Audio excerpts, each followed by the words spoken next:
Good evening, everyone, and welcome to the zoo. The minion with me this evening is Adam. How's it going? And of course, as it's a Friday, I'm the keeper for this evening, Sanguine. How are you doing tonight, Adam? I'm doing all right. It's Friday, so can't wait to get the weekend started. Yep. Yeah, I just had a fantastic dinner, so I'm rather happy and content at the moment. Well, what did you cook for dinner? I had Shiokoji salmon, which I stuck under the broiler, so it had some nice crispy bits. Still, because I got sashimi grade pink in the center, which, oh god, sashimi grade salmon pink in the center? Fuck yes. So, broiled Shiokoji salmon with some koji pickles of cucumber and green beans that I sliced up and put through a bit of Thai chili in. Really fucking good. And then a bed of butter rice with nori tsukadani mixed in, which nori tsukadani is stewed seaweed. So it's, nori seaweed, right? Yeah. It's that cooked down in a shoyu so that it gets really tender and just insanely umami.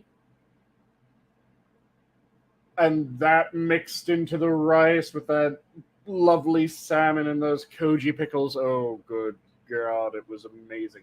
And then I downed the last of my Mizunara Sensei whiskey, as well as a bottle of Asahi, a couple shoes of sake, and a shoe of soju.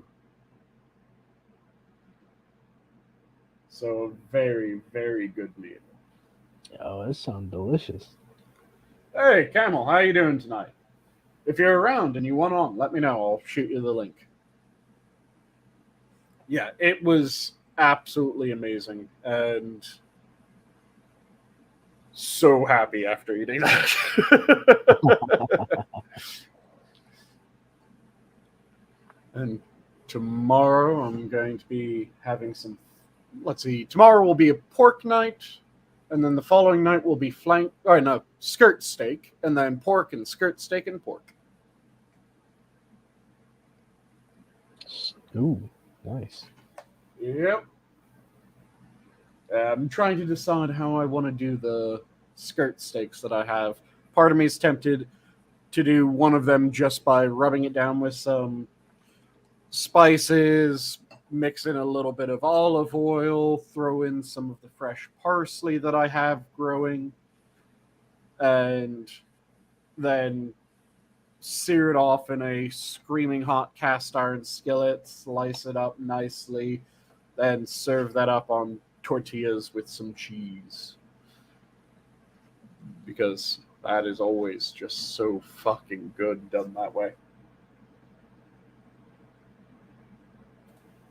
Damn, dude, you go all out.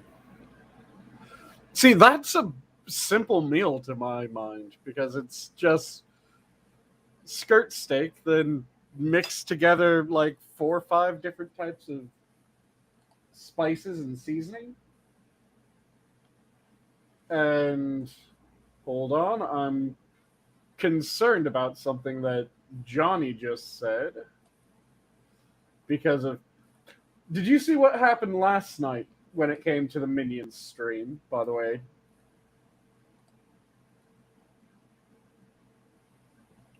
Me? Yep. No. So, what happened?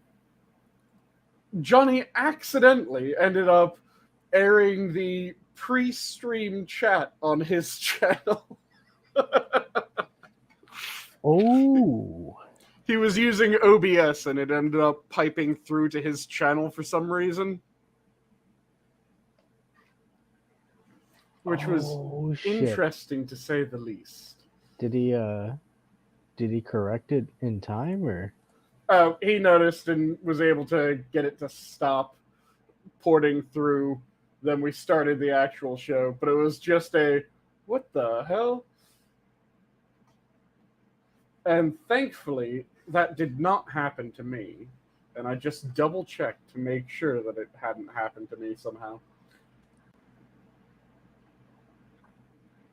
But yes. And it wasn't like we were Hamilton talking sent about... it through. Oh. No, I was going to say, it wasn't like we were talking about anything crazy, you know, where... Yeah, we weren't talking about anything crazy last night as well, thankfully. You know how colorful some of the pre-chats can get. Yep.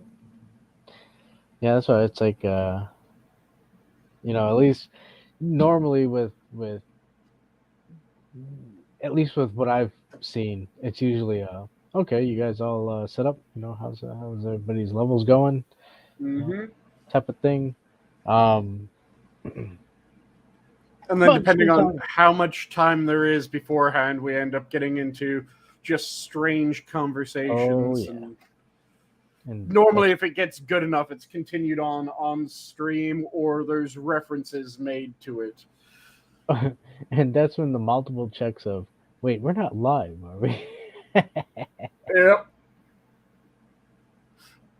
And of course, the moment that I started saying or references are made to it throughout the stream, I immediately think of your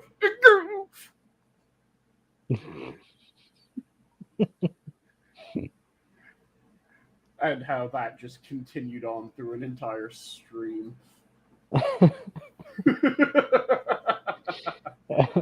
Well, you know, sometimes a flub could make a good show. Yeah, and sometimes you get a bit too excited and you just end up bursting your load a bit early, right?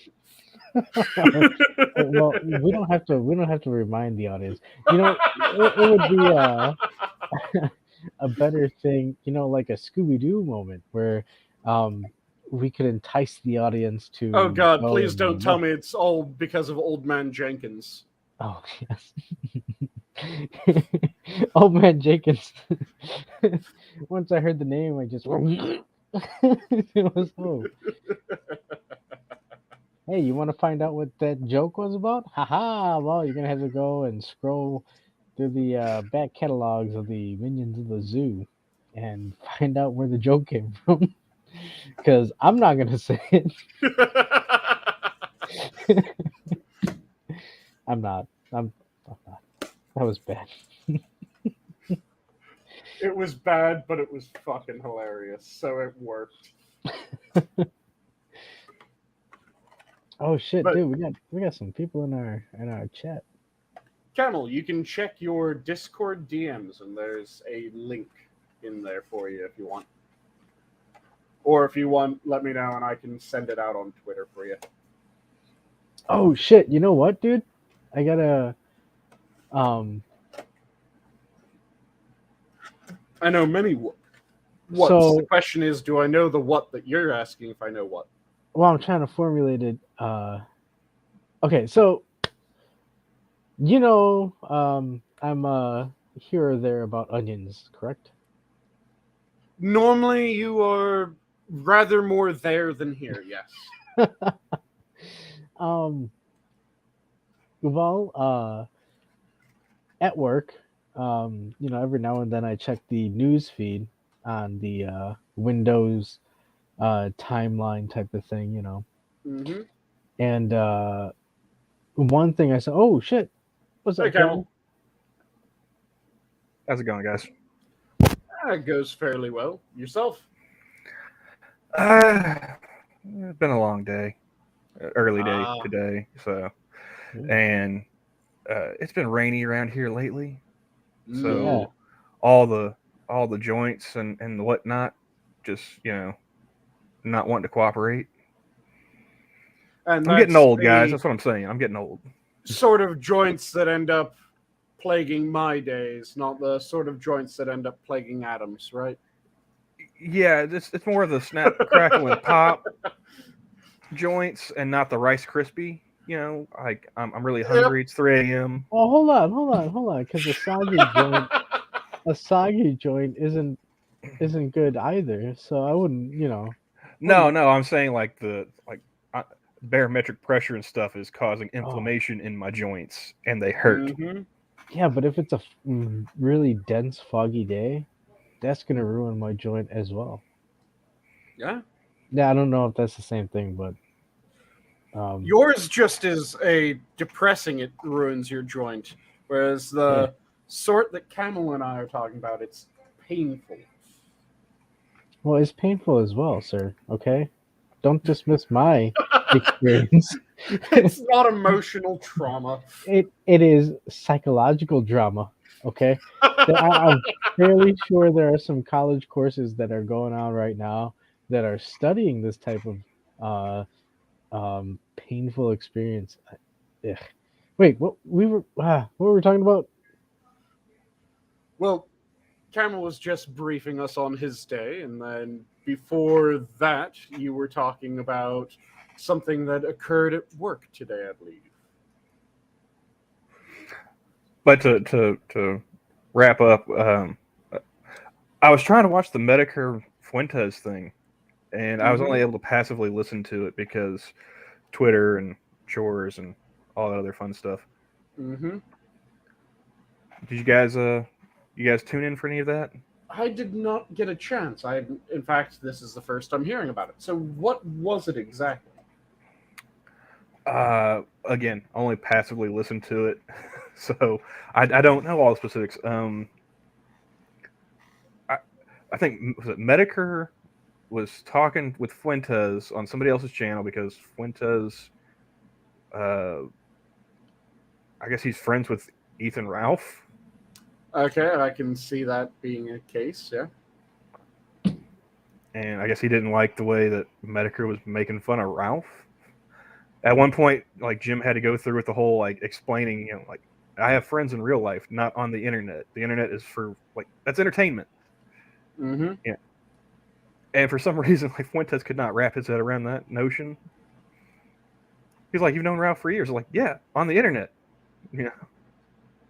Yeah, I've never been in agreement with Medicare when it comes to there's a difference between online friends and real life friends, because no, that's entirely something that you can decide. You can have it where your online friends are as serious friendships as in person. Oh But no! I get that if you aren't inclined towards that, then yeah, there is a difference. Well, no, like Fuentes brought up, like I'm friends with, he's like I'm friends with Baked Alaska. Like met him, plenty of times, known him for like 5 years, whatever. Mm-hmm. And Medical's like, okay, see, I get that. You've met Baked. That's fine. Okay, fine.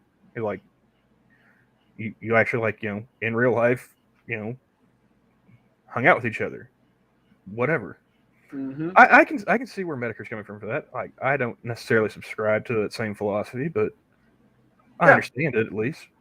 Like I said, I can understand it. I just don't agree with it because I'm going. I know it's. If that's how he wants to conduct himself, more power to him. Yep. Yeah. But he tends to be slightly more draconian with that and insists that it's that way for damn near everyone, not just for him, which is where that loses me because I'm going, no, there's people that absolutely see their internet friends as actual friends, and a good number of them, their internet friends are actually friends. I agree with that sentiment wholeheartedly, Carson. The real life is evil or the am I behind on the memes? Both, yes. Okay. And Adam, you were saying that you check the Google News and whatnot while you're at work often? Yes. Was there a specific thing that caught your interest today, or was the mention of checking Google News while at work just a passing comment? Oh, well, no, I was I mean, I figured I'd derail into a story to try and fill the, the gap in audio, but shit, I got derailed. um, We well, derailed your story with another derailed story. exactly. This is the point of my nights. It's just constant derailments. Good God, Amtrak is horrified. No, I was gonna say, so unique to the area that I'm at, we have White Castles, right? And apparently they're doing We have them up here too. well, I mean it's in this area, yeah. Yeah. But they have this unique burger called the 1921 because I guess that's when they started, Mm-hmm. and it has glazed onions, and I remember you saying that it was Jammy onions. yeah. Well, you were saying I probably don't like onions because I've tried the little white ones or the round ones or whatever. Because you've tried ones that still have the sulfurous note to them. Yes, and the glazed ones don't have them. The jammy ones, it is entirely cooked off. Depending on how the glazed onions are done, it may or may not be cooked off. Well, I don't know. I saw in the news it was like, hey, White Castle has this 1921 burger, and I guess it's grilled the way they used to make them back in the day. Mm-hmm. And I was like, I was like, hey man, that looks cool. I should try it. And then I saw they said grilled onions, and my immediate thought was like, good God, that's Sanguine. horrible. But then I was like, you know what? I gotta try it because reasons. So I bought two of them, one with and one without, and I tried it, and So what's the result? It wasn't too bad. See, it is the sulfurous note that makes you dislike onion. If the sulfurous note is cooked out and you get sufficiently caramelized onions, they just go sweet. I mean, honestly, like it was barely like it was like barely noticeable, to be honest. It, like I said, it would just add effectively a nice little bit of sweetness, maybe a little bit of earthiness, depending on how they did it, rather than that sharp onion note. That when someone doesn't like onion, normally it's that sharp onion note that's the issue. Yeah, I don't know. I think maybe it was a childhood drama, and like I bit into an onion. I was like, "Holy shit, no!" That's not an apple. And it just kind of, fermented in my brain. Onions are bad, but it's it wasn't too bad. It just, to be honest, the main thing that kept riding in my head was this reminds me of Burger Time, but this was way before Burger Time.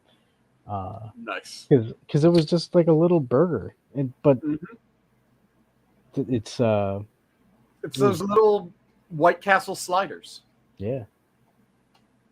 Yeah, no, yeah. But but you can tell the difference between this burger and then whatever they usually serve up, because that's not really appeasing unless you're a couple of beers in. They actually sear off the burgers for that style? Because I know their normal burger is a steamed patty, effectively. It's a steamer burger. Is that what it usually when I get White Castle, it just kind of looks like a pasted, patty. Yep, and that's because it doesn't get seared off. It's a steam burger. So what they do is if there's onions in the burger, they'll throw down the onions. They'll get them to just go translucent. They'll add some water, and then they'll add the burger patties right on top. and cover the entire thing. The water steaming off the griddle ends up coming up, steams the burger until it's cooked through. And so then, that's why they get them holes. Yep, that's why they have the holes, because you need to get the holes. It's kind of like how crackers, when you look at a saltine, it has those Whoa! dimples. Hey! That's racist, dude. Yeah, Oh wait, no, has, you're white. You can say cracker. Yeah, I'm cracker. It's my word. I'm allowed to say it. I'm allowed to say it with a hard R. Oh my goodness, dude, that's crispy. Yeah, damn straight it is. But yeah, when you look at like a saltine cracker, it has those dimples in it, and that's to allow the air to move as they bake.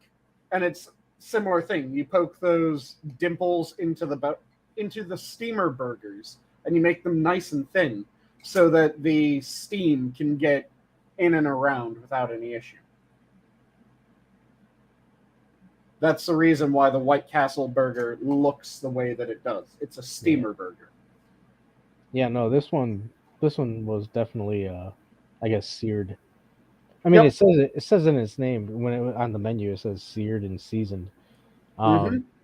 So, but it was definitely, it looked like somebody just took like a little bit of ground beef and made a little patty to fit the White Castle bread or bun. But yeah, no. Was it a smash burger or was it a standard burger? No, it wasn't smash. Smash means like the surroundings, the perimeter is thin, right? Well, smash burger means that it was pressed down and it was a fairly thin burger in and of itself. So you get this really seared surface of it. No, it wasn't. And it's really good for the texture, but it's a thin burger when you do a smash burger.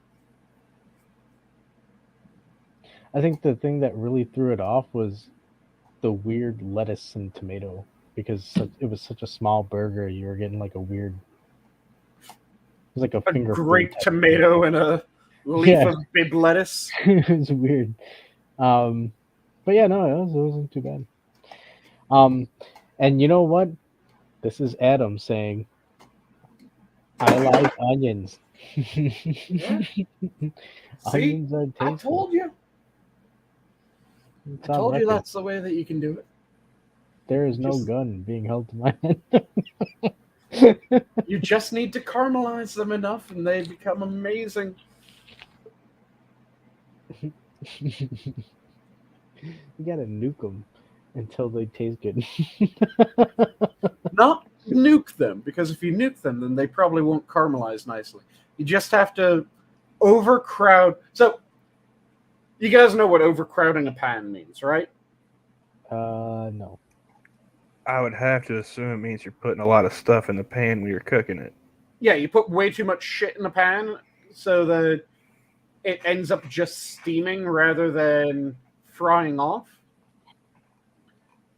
So most of the time, you want to avoid overcrowding a pan. If you're searing off chicken, for example, you want to make sure that you never overcrowd the pan, else you'll just end up steaming the chicken rather than searing it.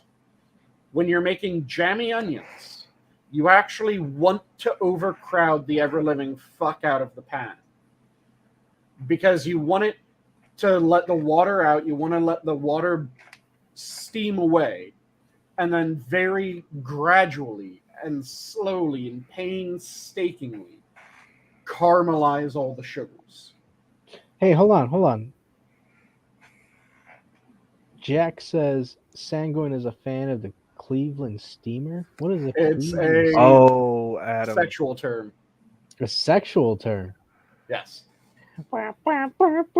Should we call in the... You sweet summer child.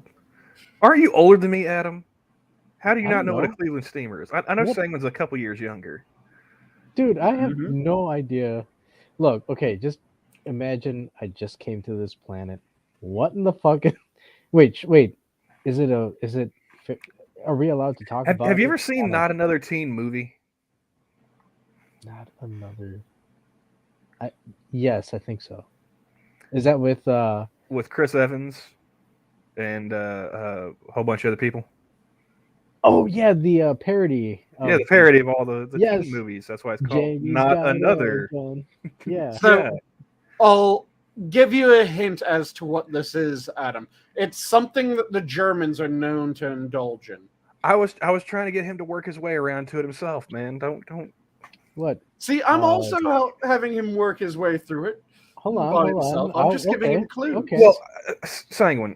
So he didn't know what a Cleveland sauerkraut. steamer was to begin with. You really think he's diving into like the German end of internet porn? He should know what the Germans end up getting into because everyone makes fun of the Germans for it. Yeah, like hardcore. I don't know, man. The more I talk to him, the more I'm starting to think he's just an innocent person who started.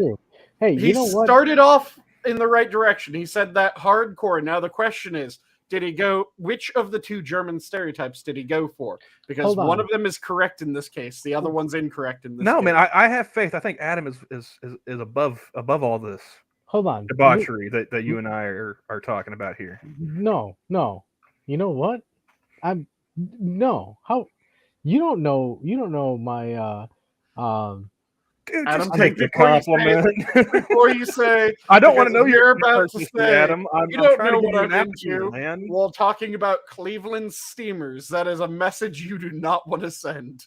You are disparaging my character, sir. Okay, I'm just as quite dirty the opposite, as the rest sir. of them. No, okay. You know what? I am a dirty, like I'm a pig pen type of dude.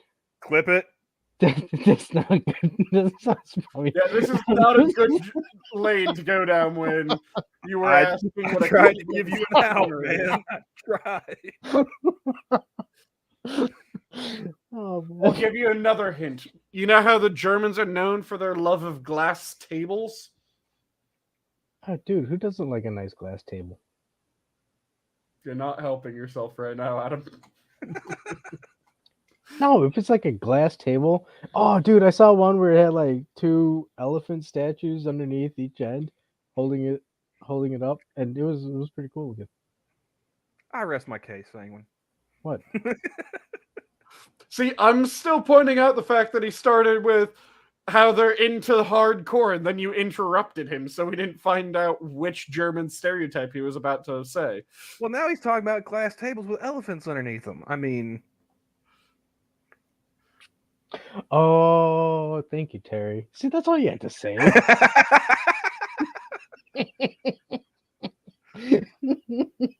See, this is probably why. This is probably why I'm going down under. See, that makes that's an odd place to trail off, Adam. I'm just saying.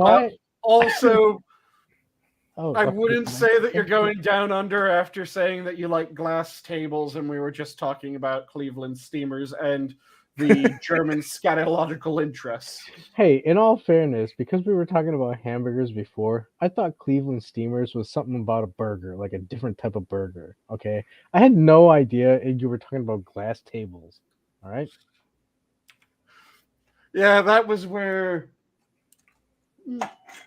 Jack's mind went, because he does have a rather profound interest in what goes into and what comes out, as we found out when he figured out the exact number of raccoons that someone could insert up their asshole. Wait, what? This is fairly old Minion lore now. Oh no! Yeah, there was a hold on, no. Sanguine, I remember you bringing up old Minion lore, and I wasn't ready for that then, and I don't think I'm ready for any more new information now. Well, too bad. We were talking about how small of a space a raccoon can squeeze itself into. And then the amount that the average human asshole could dilate was mentioned. And Jack took it upon himself to figure out the number of raccoons that could be inserted into the average dilated asshole.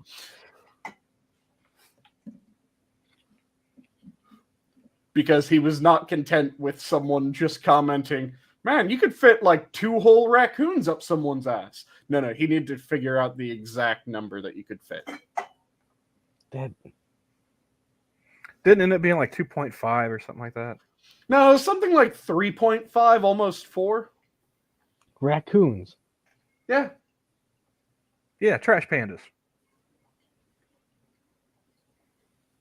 Because it's something like a raccoon can compress itself to, I want to say it's like a 3 to 4 inch diameter space. And the average human asshole can, if done correctly, be expanded to like an 8-inch diameter. So he figured out the exact number of raccoons that you could fit in an 8-inch diameter asshole. I was not doing bad math. I did quick math because I did not care about how many ass raccoons a person could smuggle. You cared greatly about this, sir. Did I jump into a different timeline again? I think No, that's you're still in the timeline where Inquisitor has yet to finish editing the video so that people can figure out what it means to be more banged out than the most abused tyrant boy and more cum-crusted than even a Mohammedan's robe means. But one day I hold out hope that he will finish editing so that people can understand what that means. And where's he going to put this video? RedTube? No clue, but the person who the video was about had more hands inside him than the average Muppet. Good God.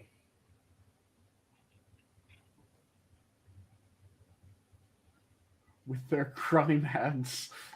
God.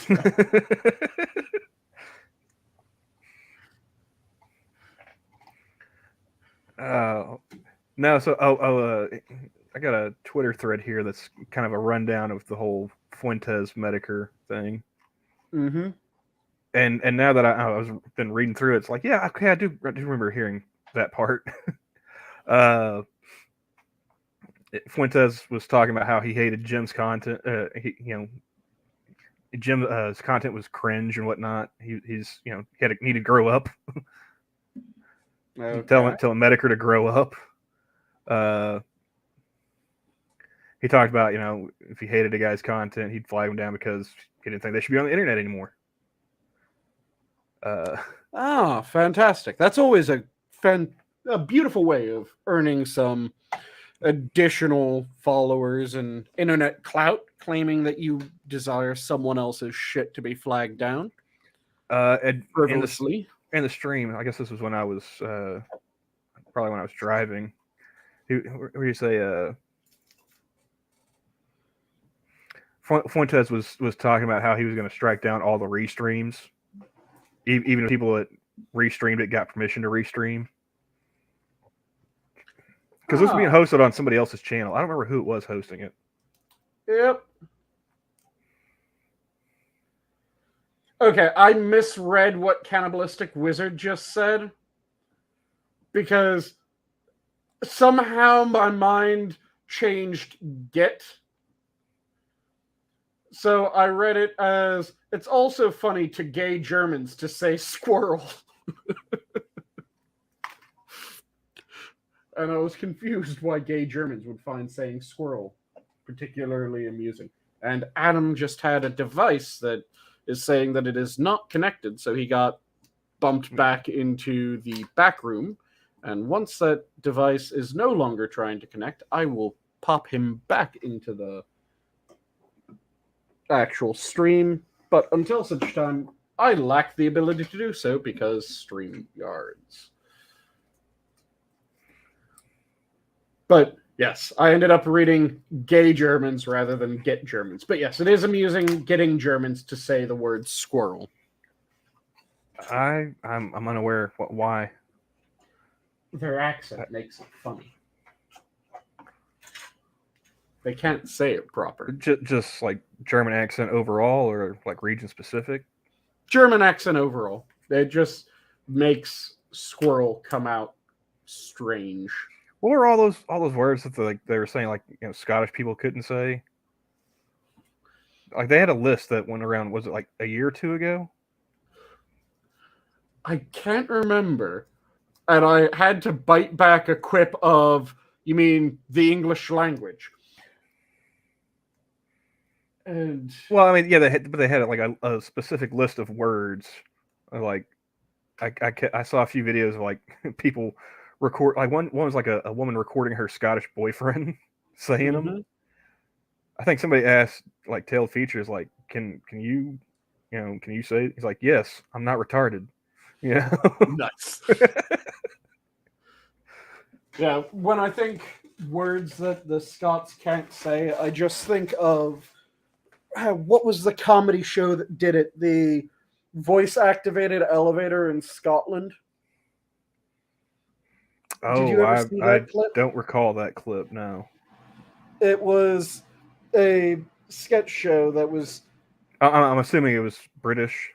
Yep, sketch show. It was a voice-activated elevator in Scotland, and the two Scotsmen that walked in were trying to get to the 11th floor. And they were trying desperately to say 11 correctly. And it just would not pick up their voice until it ends up with one of them completely shirtless. Somehow he's ended up getting blue paint, has just rubbed it down half his face. He's riding upon the back of the other Scotsman, and they're just screaming, 11! 11! Freedom! As someone else enters the elevator, and they immediately get back down. The one guy starts putting on his shirt, and that person just says, without any sort of accentation, what floor they were going to, and the elevator starts up. And Adam, it is still saying that you have a device that's trying to connect, that is not connected. I'm assuming it's trying to access a web camera by accident. So I would recommend clicking on various things on the bottom, or potentially having to refresh the page. And I think Terry knows what you're talking about. He dropped a link in chat. Yep, that's most likely it. Yep. Yep. And I said sketch show, not scat show. No, that was earlier in the Adam. stream, Keeve. You gotta go back for that discussion. I wish I was joking right now. Hello. And sadly, the scat show that we were talking about was not of the Minnie the Moocher variety. It was not. Yep. Hey, does everything sound okay? Or? Yeah. Yep. You sound good. Okay. Like I said, I think what happened was probably it tried to access a web camera for some reason. No, I'll tell you exactly what happened. Because I'm running everything through a headset with a microphone. Mm-hmm. And I went to go use the bathroom. Oh, and it pulled out? Yeah. So that's what happened. I unplugged the cord. But hey. Fair enough. And then here we go with Cleveland Steamers. Right back. It could be worse. Someone could have mentioned Blumpkins. What the hell's a Blumpkin? Okay. No, all right. no. Stop. Wait, no. Hold on. Camel, you get to explain a Blumpkin, because this will be fucking hilarious to me. All right, Adam. Seriously now. Have you ever seen Harold and Kumar escape Guantanamo Bay? I'm going to do this all night long. I'm going to use movie references, goddammit, because they work. Come on, tell me you haven't. Tell me you've seen Harold and Kumar escape Guantanamo Bay. I've seen it, but it's been a bit, so I don't know if it's gonna, if I'm gonna be able to pick up on the reference. Shit. Dude. Well, they explain a Blumpkin in that one. Well, okay, yeah. Then obviously I don't know what I'm fucking seeing. This reference isn't gonna work. It's getting a blowjob while you're on the toilet taking a shit. Wait, wearing a toilet? When you're sitting on a toilet and you're getting a blowjob while you're taking a shit, that's a Blumpkin. Oh shit. Oh, yeah. That's legit. That's a legit response. Wow, people do that? I don't know. I mean, I assume somebody at least thought it up. That's why it's in the public consciousness at this point. Yeah, it's kind of like how I've never had most likely people the inclination to try and get someone to do that. So and most likely people aren't giving each other angry pirates, but it's still on Urban Dictionary. Ugh. That Oh, one, see now that one I could believe that one. hold on. I find Blumkin a little more You find the Blumkin incredulous. a little bit harder to believe than an angry pirate. Well, oh man, I have no doubt there's at least one dude that kicked a chick in the shin. honestly, I can see people being into this. If I'm to The believe Blumkin or the angry pirate? well, both of them, all of them. I was like, I can see the appeal of both. No, I don't see the appeal. I'm saying I can see people doing it only because have you seen Boogie 288 or whatever? His 2988, yeah. his videos. I have not watched any of his content. I've only Nor ever have heard I. people I talk just about him. know of him. No. The recent one, he posted like a couple of recent ones where he was talking about his personal life, and there was one where it was he, I guess, dated some lady who sugar wanted to babies. feed him. Yeah. Oh no, he had a feeder. Oh no. Yeah, he had a sugar I heard baby people talk one. about him. I heard him talking. I heard Monkey talk about Boogie's The video about baby sugar ones. babies. Yeah, I saw that one, and then I saw this one where he dated some chick who wanted to just keep feeding him. So it's like, okay, I understand. Yeah, there are some people, I guess, who would have no problem, doing whatever the fuck you people are talking about. Yeah, All right, there's feeders, yeah, there's chubby chasers, there's...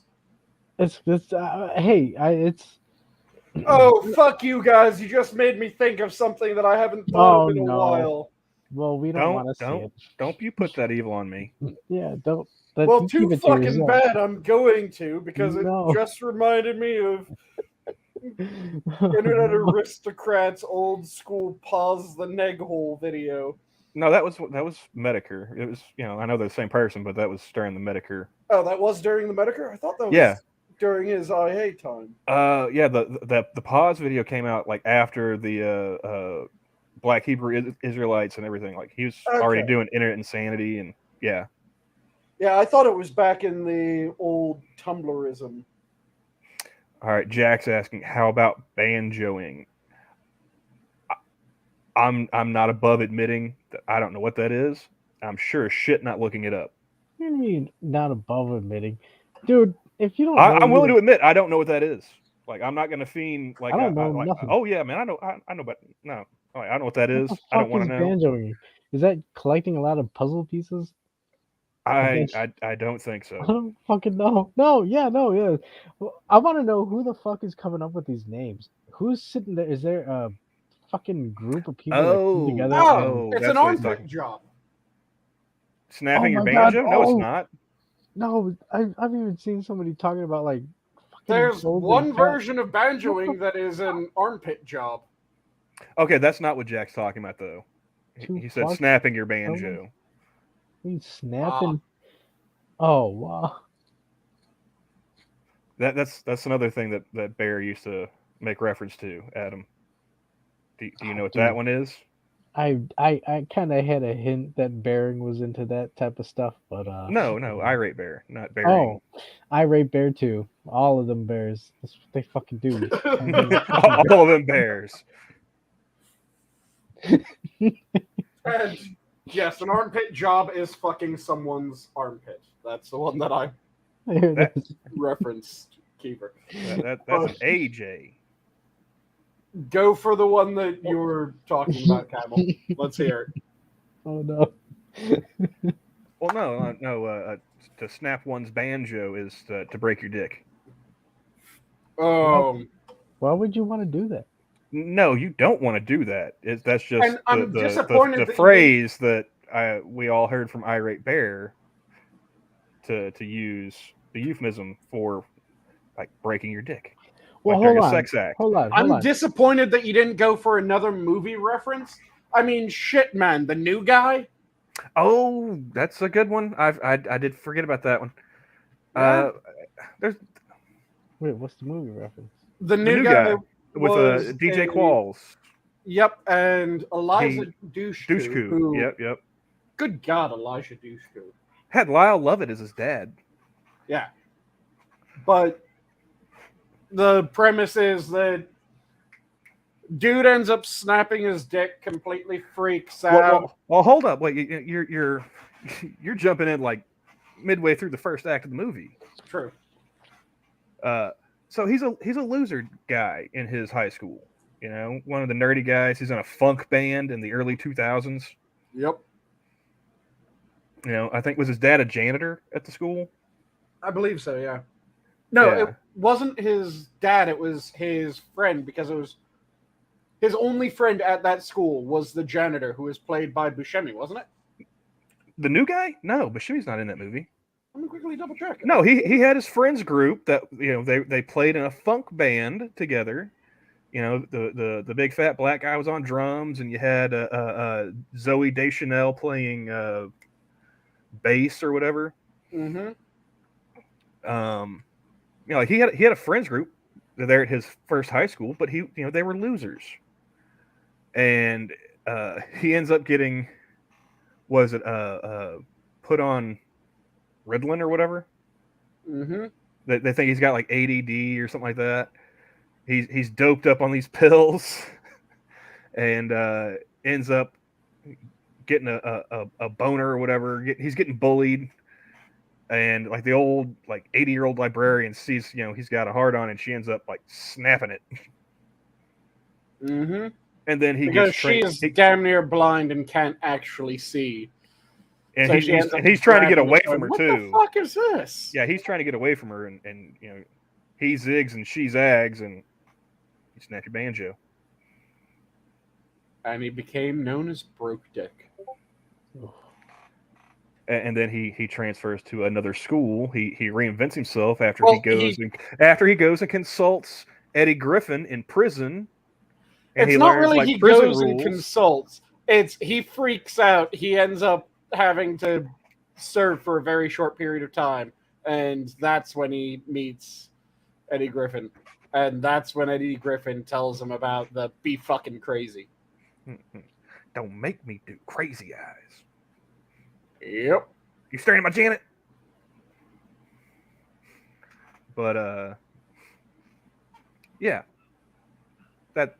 That's a good reference for the snapping the banjo segment, and I'm ashamed that I didn't think of it first. Yeah. Like I said, I was disappointed when you didn't reference it for Broke Dick. Yeah, well, you know, I got distracted by other stuff, chat and whatnot, so I'm gonna blame them. I blame them. I'm somewhat disappointed that Elijah Dushku hasn't been in more things. She gets jobs in fits and spurts. I just pulled up her IMDb because I'm going, how many things has she been in? And it's in the early 90s, she's in a bunch of things. Then nothing until 2000. Then she's in a good number of things until 2010, where it's fairly hot and heavy. Then she gets a fuck ton of things in 2011. Then 2 things in 2012. A few things in 13. A couple things in 14 and 15. And then it's just this like long gaps where she isn't in a fucking thing, and then she's in a bunch of things, and then not in a fucking thing, and then in a bunch of things, and then not in a fucking thing, and then in a bunch of things.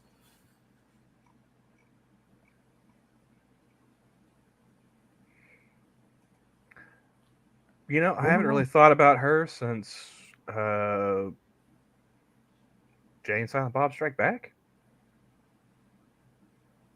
Yeah, she was in. Was it Oh, Strike yeah. Back? Let me quickly double check that it was Strike Back, since I'm already on the page. Yep, it is Strike Back. She was Sissy. And she was Faith in Buffy.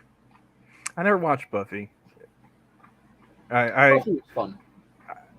I know that your opinion is that it ends with the movie, but it's one of those things like it was a big deal like when it was on air, and still got a really solid fandom even to this day. And it's just one of those like I missed it when it was a thing, and I don't really have an interest in going and watching it now. It's like I missed it. Fine, moving on. Like at this point, like I still haven't seen like Napoleon Dynamite, just out of spite. Oh yeah, that it's like nah. You guys really hyped that up when it came out. I don't want to watch it. No. Because I mentioned Buffy and because I was talking about an attractive woman that was in Buffy, it just immediately reminded me of, did you know that Charisma Carpenter almost got murdered by a serial killer? Because of Buffy? No, not because... Or just she Buffy, fit a profile. Yeah. Here, let me pull up the story. It's... the last time I saw her was Sons of Anarchy. She's another one, doesn't she? Kind of get fits and spurts, or? Yep. Because I'd really only heard of her from being on Buffy before Sons of Anarchy. But yeah, Charisma Carpenter. She's also one of those that has like a couple years in between everything that she does, and then she's just in a fuck ton of things in 1 year, and then disappears for a couple of years again. But let me find the story about Charisma Carpenter and the serial killer, because it was something that was just kind of a, whoa, what the fuck, when I found out about it. Because the way that I ended up hearing about it wasn't from the news or anything like that. It was, do you guys remember Surviving Evil from the Investigation Discovery? I do not recall, no. No, I'm not even... Do you guys remember what Investigation... Yeah, I remember the channel. I just didn't watch a whole lot of stuff on it. Yeah. So one of the shows that they had was Surviving Evil. And it was people that had almost been murdered, especially if they had almost been murdered by serial killers. And how which killer was it that nearly got Miss Carpenter? I'm pulling it up right now because I can't remember which one. I remember most of the story, but I can't remember what this one was dubbed. It was Henry Hubbard Jr. Okay, the name is not ringing a bell. Did they give a nickname to him? I'm quickly looking it up to see if he has a nickname that was well known. He was the police officer that was killing people on the beach. Oh, he was a cop that was killing people? Yep, the San Diego killer cop. Okay. See, I'm not familiar with him, no. So, it was... This guy routinely went to this one beach, and late at night, if he saw a person alone, or someone who was just with like one, maybe two other people, he would attack them. And he raped a shit ton of them, murdered a bunch of them. And Charisma Carpenter ended up becoming one of his victims / would-be victims. Because she did get sexually assaulted by him. He didn't get a chance to complete the rape, nor did he murder her, of course. But it was this absolutely ridiculous story where I think it was her and two of her friends were down at the beach when she was 22 or something like that. And the cop went down and had a gun, was able to subdue her two friends, or at least he thought that he subdued her two friends, had her restrain her two friends with their belts and a bit of rope, and then began to assault her. What had happened was she had knowingly left one of her friends somewhat loosely tied, and her friend surged to his feet, went after the guy, got shot twice. Her other friend got shot once. Her and her other friend, or her and her two friends, were able to run off after the one bum rushed him, knocked him down, started kicking the shit out of him, and then ran, realizing that he'd been shot. And she ends up having to drive to the hospital with both of her friends in a fairly poor condition from both being shot, one of them twice. And she was actually one of the people that led to the man's capture. It was a very fucking what the hell story when that came out. And the way I ended up hearing about it was she did Surviving Evil. And when the story was first being told, it didn't mention that it was Charisma Carpenter. And then I heard her voice and I went, oh, that's interesting. They got Charisma Carpenter to do the voiceover for this part. And then it finally shows her, and it's the survivor, and I'm going, what the fuck? Charisma Carpenter? But yeah, he had raped and murdered a bunch of people at this one beach. And she ended up surviving due to one of her friends, or due to her quick thinking, and due to one of her friends apparently being a tough son of a bitch, because he got shot twice and kicked the shit out of the guy. Damn. Yeah, it was ridiculous when I ended up hearing about the story. Yeah, I guess I only really ever, I guess, catch like the mainstream serial killers. You know, your Bundys, your Dahmers, your Gacy's. Mm-hmm. Maybe every now and then, you know, sit down and listen to something about like Gary Ridgway. Mm-hmm. But yeah, never knew that story. That's wild. Yeah, I still remember. I think it's Weibo has the story of her father and his encounter with, wasn't it Gacy? Wait, Charisma Carpenter's dad? No, not Charisma Carpenter. Weibo's dad. Oh, okay. Oh, well, Weibo I mean, like Jones's father.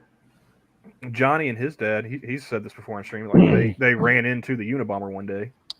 Shit. Holy shit. Like bumped into him coming out of a store or something. Damn. Yeah, I think it was Weibo.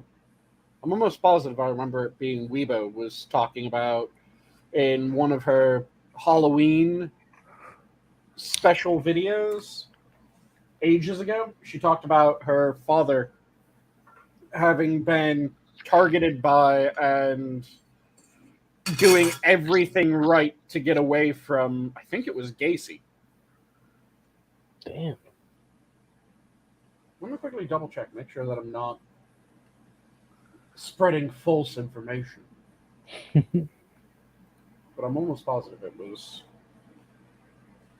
Weibo Jones that had the story about her father and Gacy. Yeah, just a PSA for the chat. If a clown ever asks you to put on a pair of handcuffs, run. Yeah. Or if he says that he wants to show you his rope trick. That too, yeah.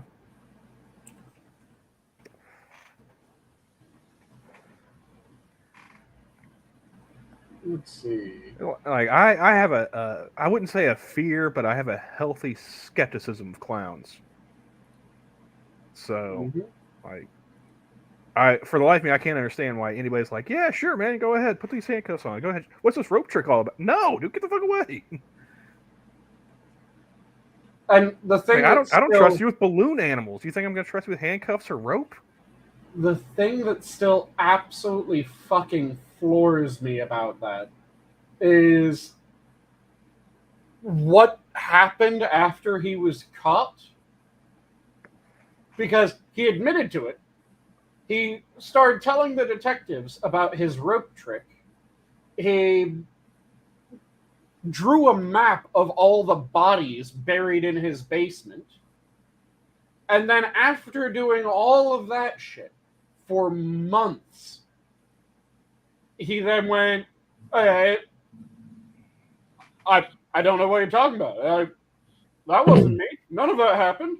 And they're going, here's you on videotape drawing the map, showing us where the fucking bodies are. What do you mean it wasn't you, you son of a bitch? So you're saying we blame John Wayne Gacy for, starting the fake news meme? Okay. Damn near, yeah. But yeah, it was just this, what the fuck? Since he immediately tried to pull no, I'm temporarily insane. It must have been temporary insanity that lasted months. What the fuck are you talking about?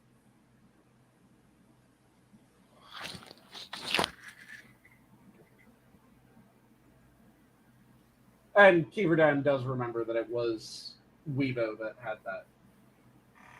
I could have sworn it was Weibo.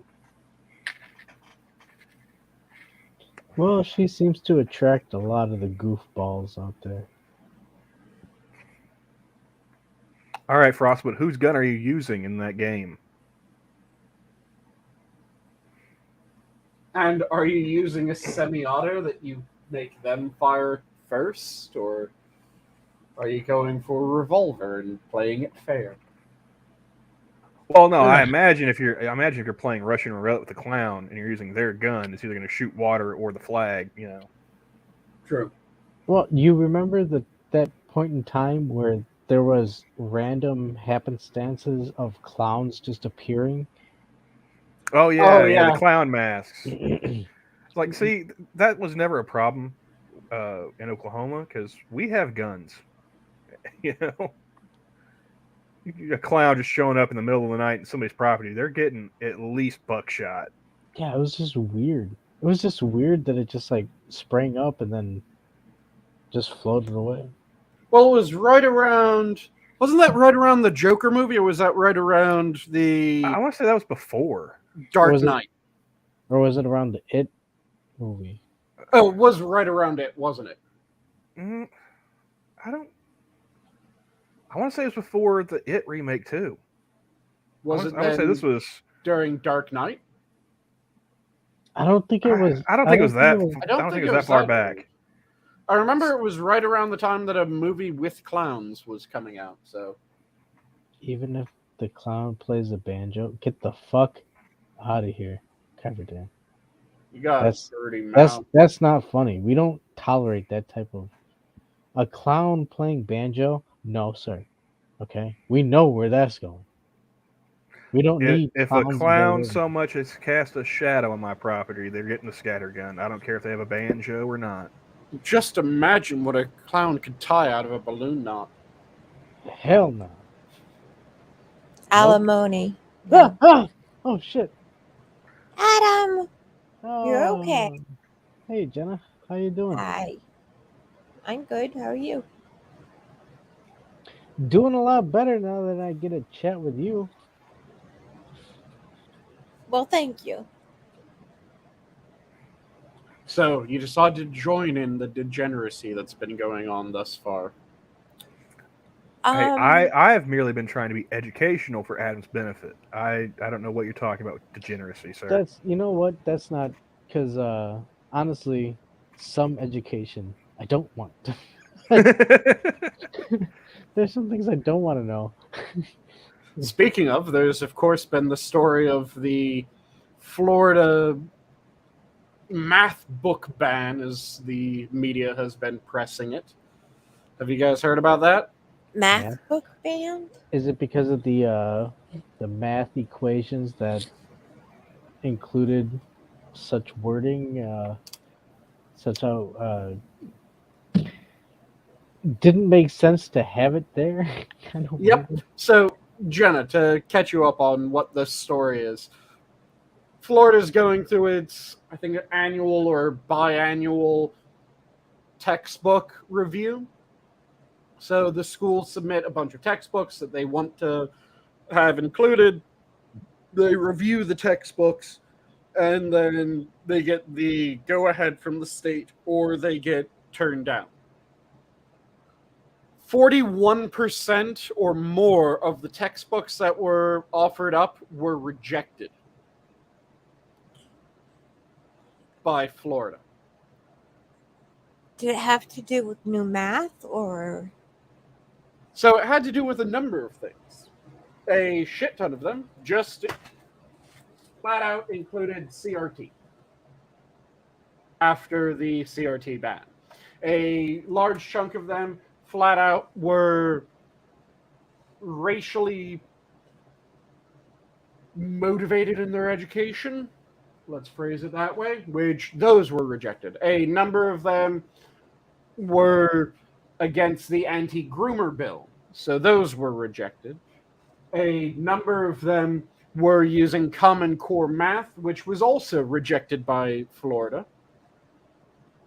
And As now it they're should trying to say that, oh, this is Florida is rejecting education and is rejecting math textbooks. No. These math textbooks weren't teaching math.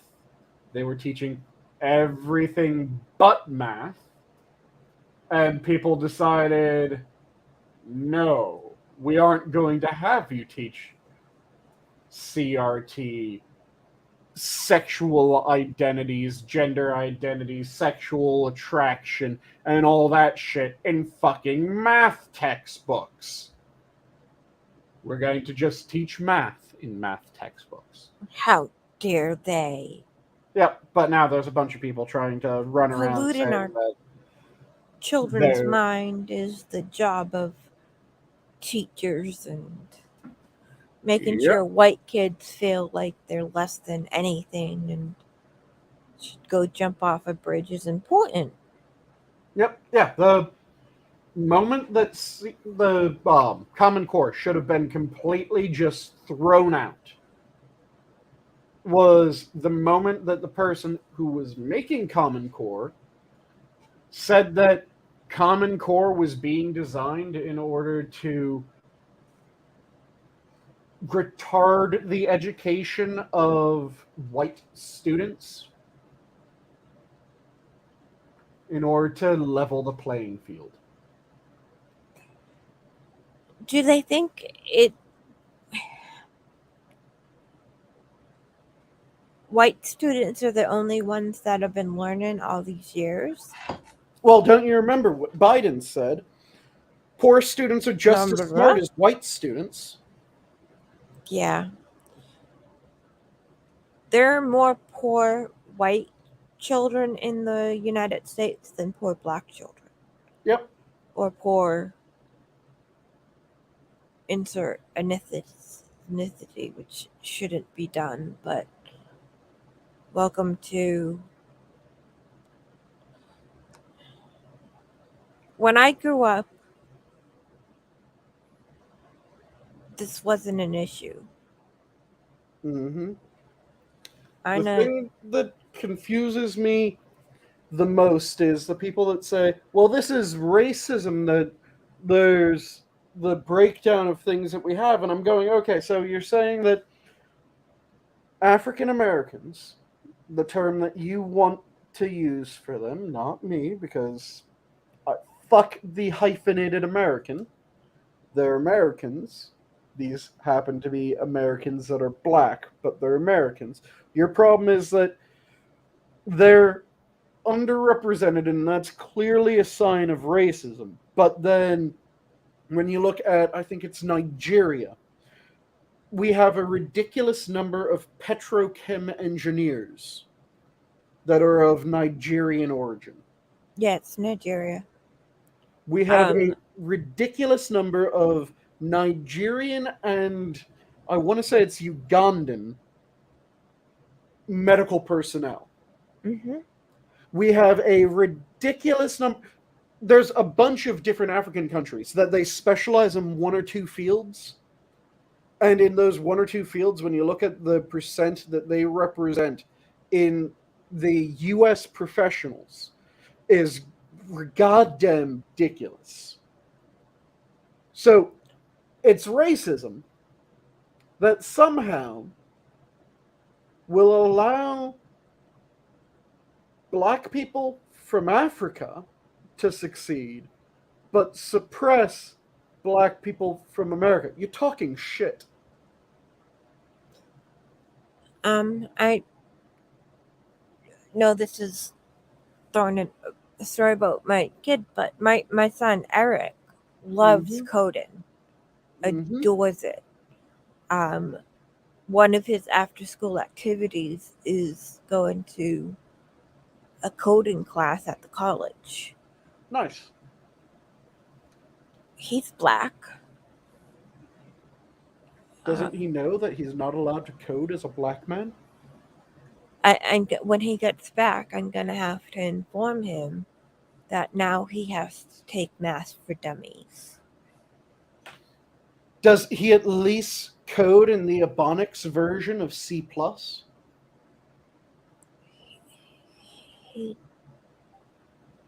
I would not be surprised if there's an Ebonics version of C+, to be perfectly honest. Damn, dude, I was gonna say, like, you think C+ would be an Ebonics version of programming? All I know is he codes. He's good at it. We've already went through the don't break into people's stuff. Which actually, but the only vaguely criminal habit is that he's really good at grifting. Yes, but he grifts ice cream, not,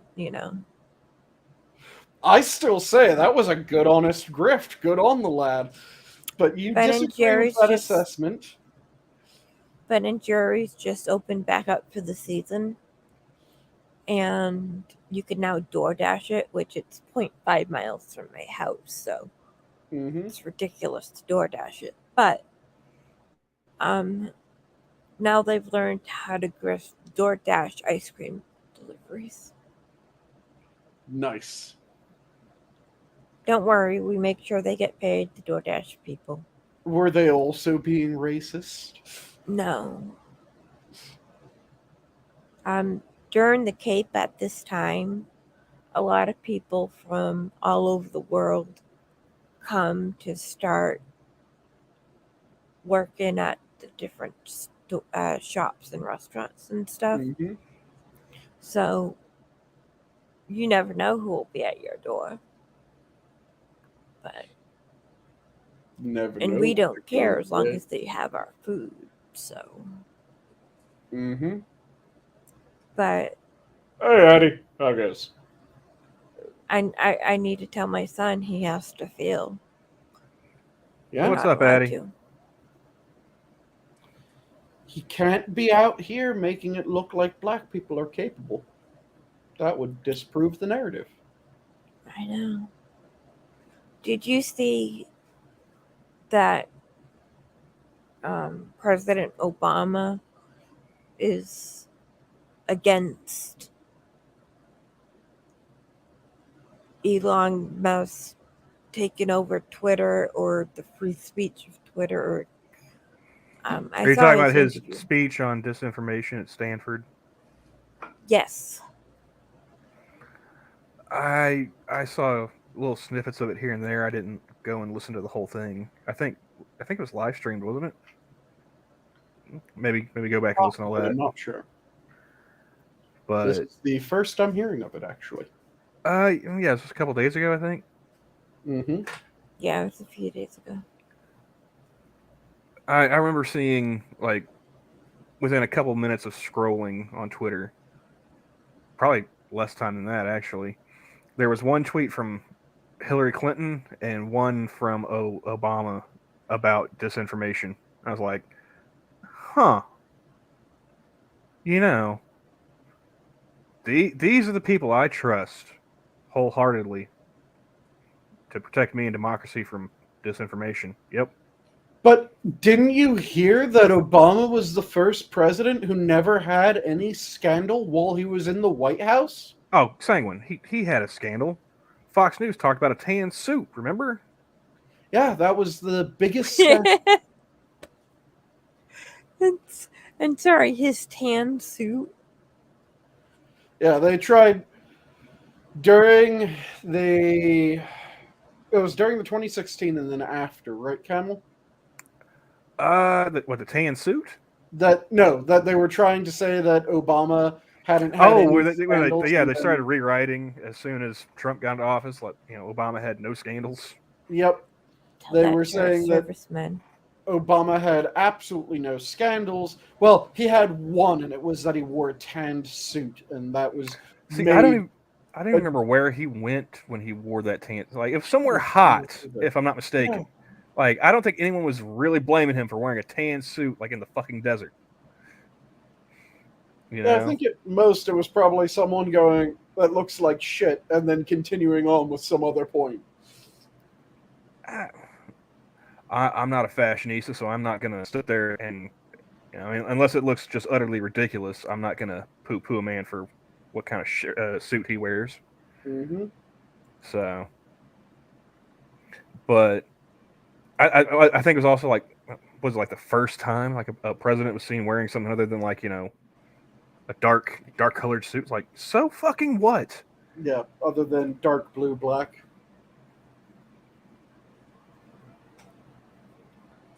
But yeah, it was. It has its own Wikipedia. Obama's tan suit.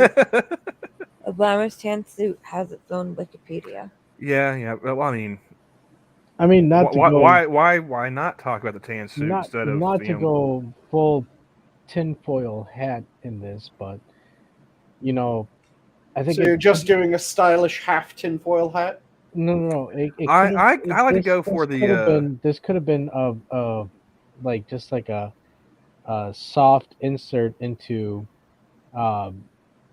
distortion of the news media. They're focusing on a goofy aspect because there really isn't any substance towards President Obama wearing a tan suit.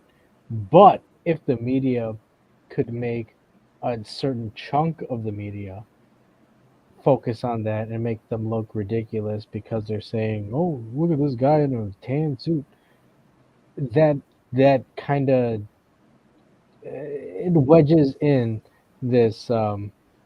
This is how we can fool people into believing that news agencies are capable of inserting goofy news articles, but at this point, I mean, now we should all understand that that's all they're doing, right? I mean, we can all be on the same page that the fucking news media is a bunch of bullshit. Oh, the mainstream news media is just crap. Absolute fucking cancer. Let me just. So he wore it on August 28, 2014, in a meeting with John F. Teff, U.S. ambassador to Russia, in the Oval Office. And actually, okay, so it was not somewhere hot. Never mind. Well, it was August 28th, but with his skin tone, it actually doesn't look bad on him. Yeah, okay. It's a fucking suit. Yeah, for some reason I had it in my head like he was on some overseas trip or something like that. I do recall like one clip from Fox News where they were complaining about, I think, him taking a trip to India and the cost of that trip. Mm-hmm. I mean, they did give him shit, sometimes where it's like, all right, dude, how much would you think it would cost somebody else as president to go to India? The biggest problem that I had, or one of the biggest problems, not the biggest, because all the legitimate fucking scandals were bigger problems than this, but one of the biggest problems that I had about Obama when he was a president was just how much of a media slut that man was. Nobody loves Obama like Obama. Yep. Hold on. In all fairness, Obama didn't play saxophone on fucking what's his nuts? Arsenio. No, but he on a single day. Arsenio? I believe it was Arsenio. Yeah. Single fucking day on Food Network, he was on 4 shows. Was he? Yeah, he was the guest on an episode of Iron Chef. He was the guest on, I can't remember which of the female chefs. It was like Ada or some shit like that. Was He it that was- one Italian lady with the? I despise her. Oh. With the enormous head? Is that the one that you're talking about?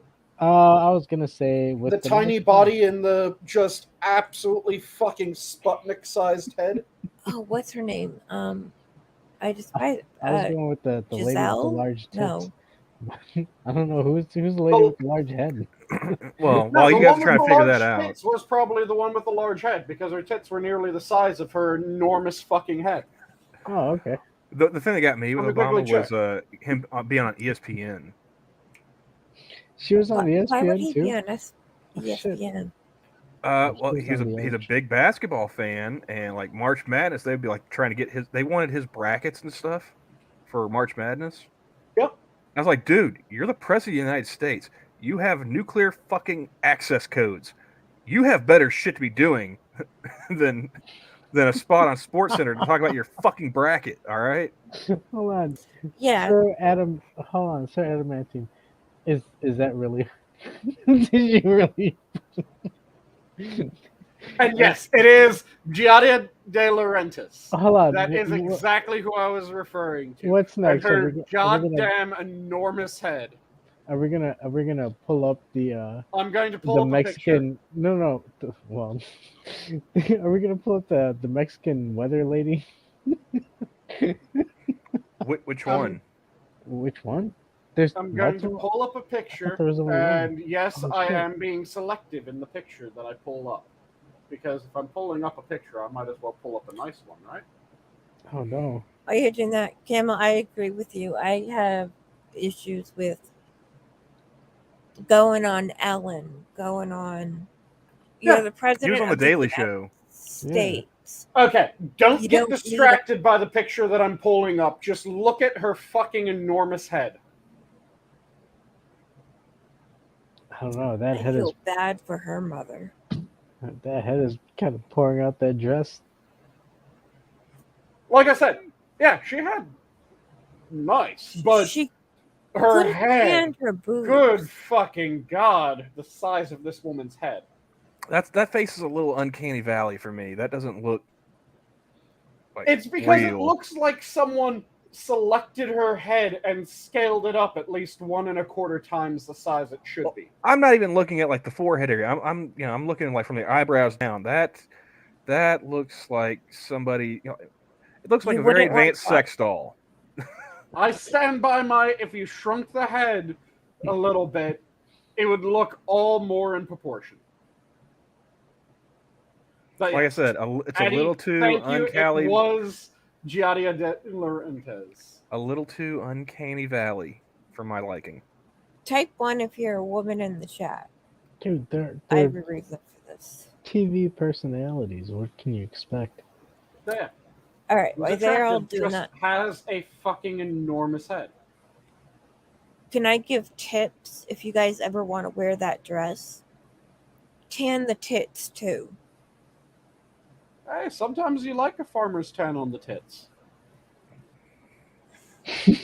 I like, maybe I like some World War One naval ship camouflage tan lines. Razzle Dazzle tanning. Yeah. Oh, geez, that was a stretch, and I'm glad you took it.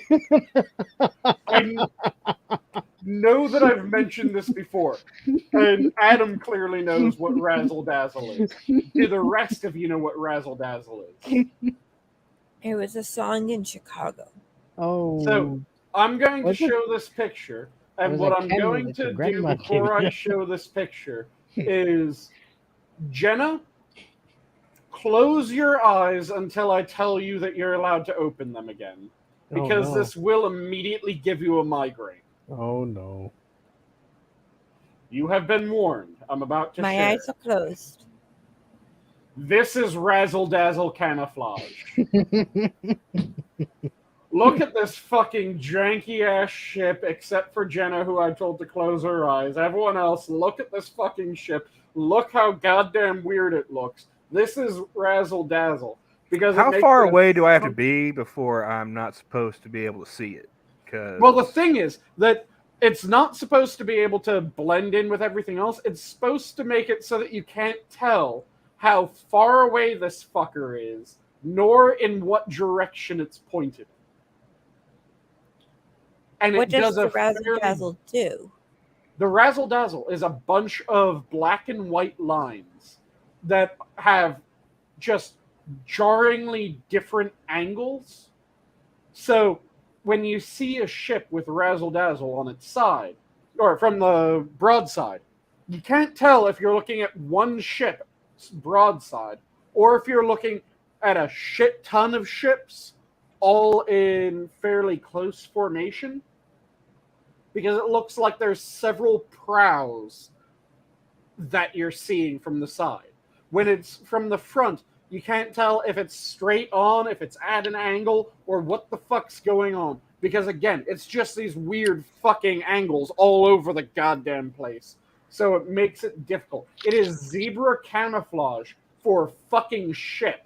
Only it's zebra camouflage that is also meant to make it look like it could be 1 or it could be fucking 20 all at the same goddamn time. And it is really difficult to side in on. Military, a cruise ship, it would be for military ships, predominantly, would have been Razzle Dazzle camouflage during World War I, World War II. Yeah, destroyers, cruisers, the like. Yep. And, you know, kind of makes because sense. For a lot of the weapons, even a lot of the direct fire weapons, you would set them to detonate at a certain distance. And having this shit, you aren't able to tell as easily how far away it is. And you aren't able to determine that it's just one ship. So it makes it difficult to do direct fire. It makes it difficult to do indirect fire. And just think about, especially with the optics that other ships would have been able to use. So when you're looking at it with that time period optics, the camouflage would have worked. I mean, yeah. It's kind of like there's... Okay, I'm going to close it. So, Jenna, you can open your eyes again. Oh, thank you. If any of you have watched old school Rurouni Kenshin, did any of you watch Rurouni Kenshin? No. I don't know what you're saying. Rurouni Kenshin was an anime, and it was a fucking awesome anime that was from aired in the US in the late 90s, early 2000s. And in that anime, there's at one point in one episode, there's a character who wears specific style of stripes on their arms because it's...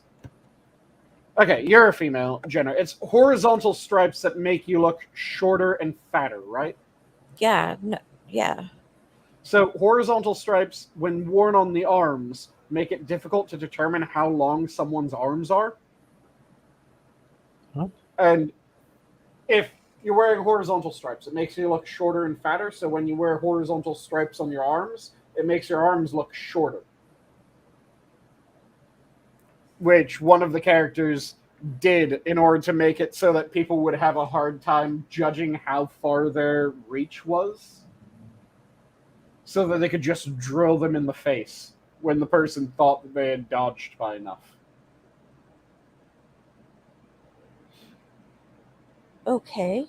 It's a weird anime reference from the 90s that I decided to go for, despite none of you knowing what it was. But all I can think of is where Animaniacs crazy to the max. Sorry, that's what I got God from is your cute anime. and yakko yaks. Come on, Adam. Find Prince. I found him. Not that type. I mean fingerprints. I don't think you'll like that. No, I don't think I know what you're referencing, dude. Oh, I was picking up I on the get the Animaniacs Animaniacs, theme. but Yeah. but Hello, nurse. Yeah, see Coco and chat. They're getting it. But yes, the Animaniacs was amazing. Also, the songs that they did for the Animaniacs were goddamn fantastic. have you seen the new stuff that they put on? I think what Netflix or not Netflix? I have not. I was worried that they would ruin it. Did they? Wasn't that HBO Max? Yeah, where is it at? I haven't seen it. Honestly, I haven't seen it. I heard that it's been doing pretty well, but I can't say You that. don't remember that they have baloney in their sacks? They're Animani, totally insane. They're Animaniacs. Built in on the facts.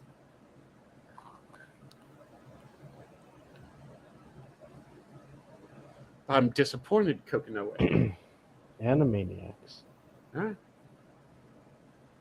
You know, one of the last few great bastions of animated, cartoony, goofbally, fun series that we had out there. Mm-hmm. My favorite part of the Animaniacs was Pinky and the Brain. Yep. Well, they did good. Their offshoot, once they hit what they had, when they had to add Elmira, yeah, no, that was Yeah. That's when they screwed the pooch on that one. Yeah. Like, are you thinking what I'm thinking, Pinky? I think so, Brain. But where are we going to find rubber pants in our size? Yeah. Oh, Frosted Glass says the term mansplaining was in the trailer for the new Animaniacs. Did they really? So, Yeah.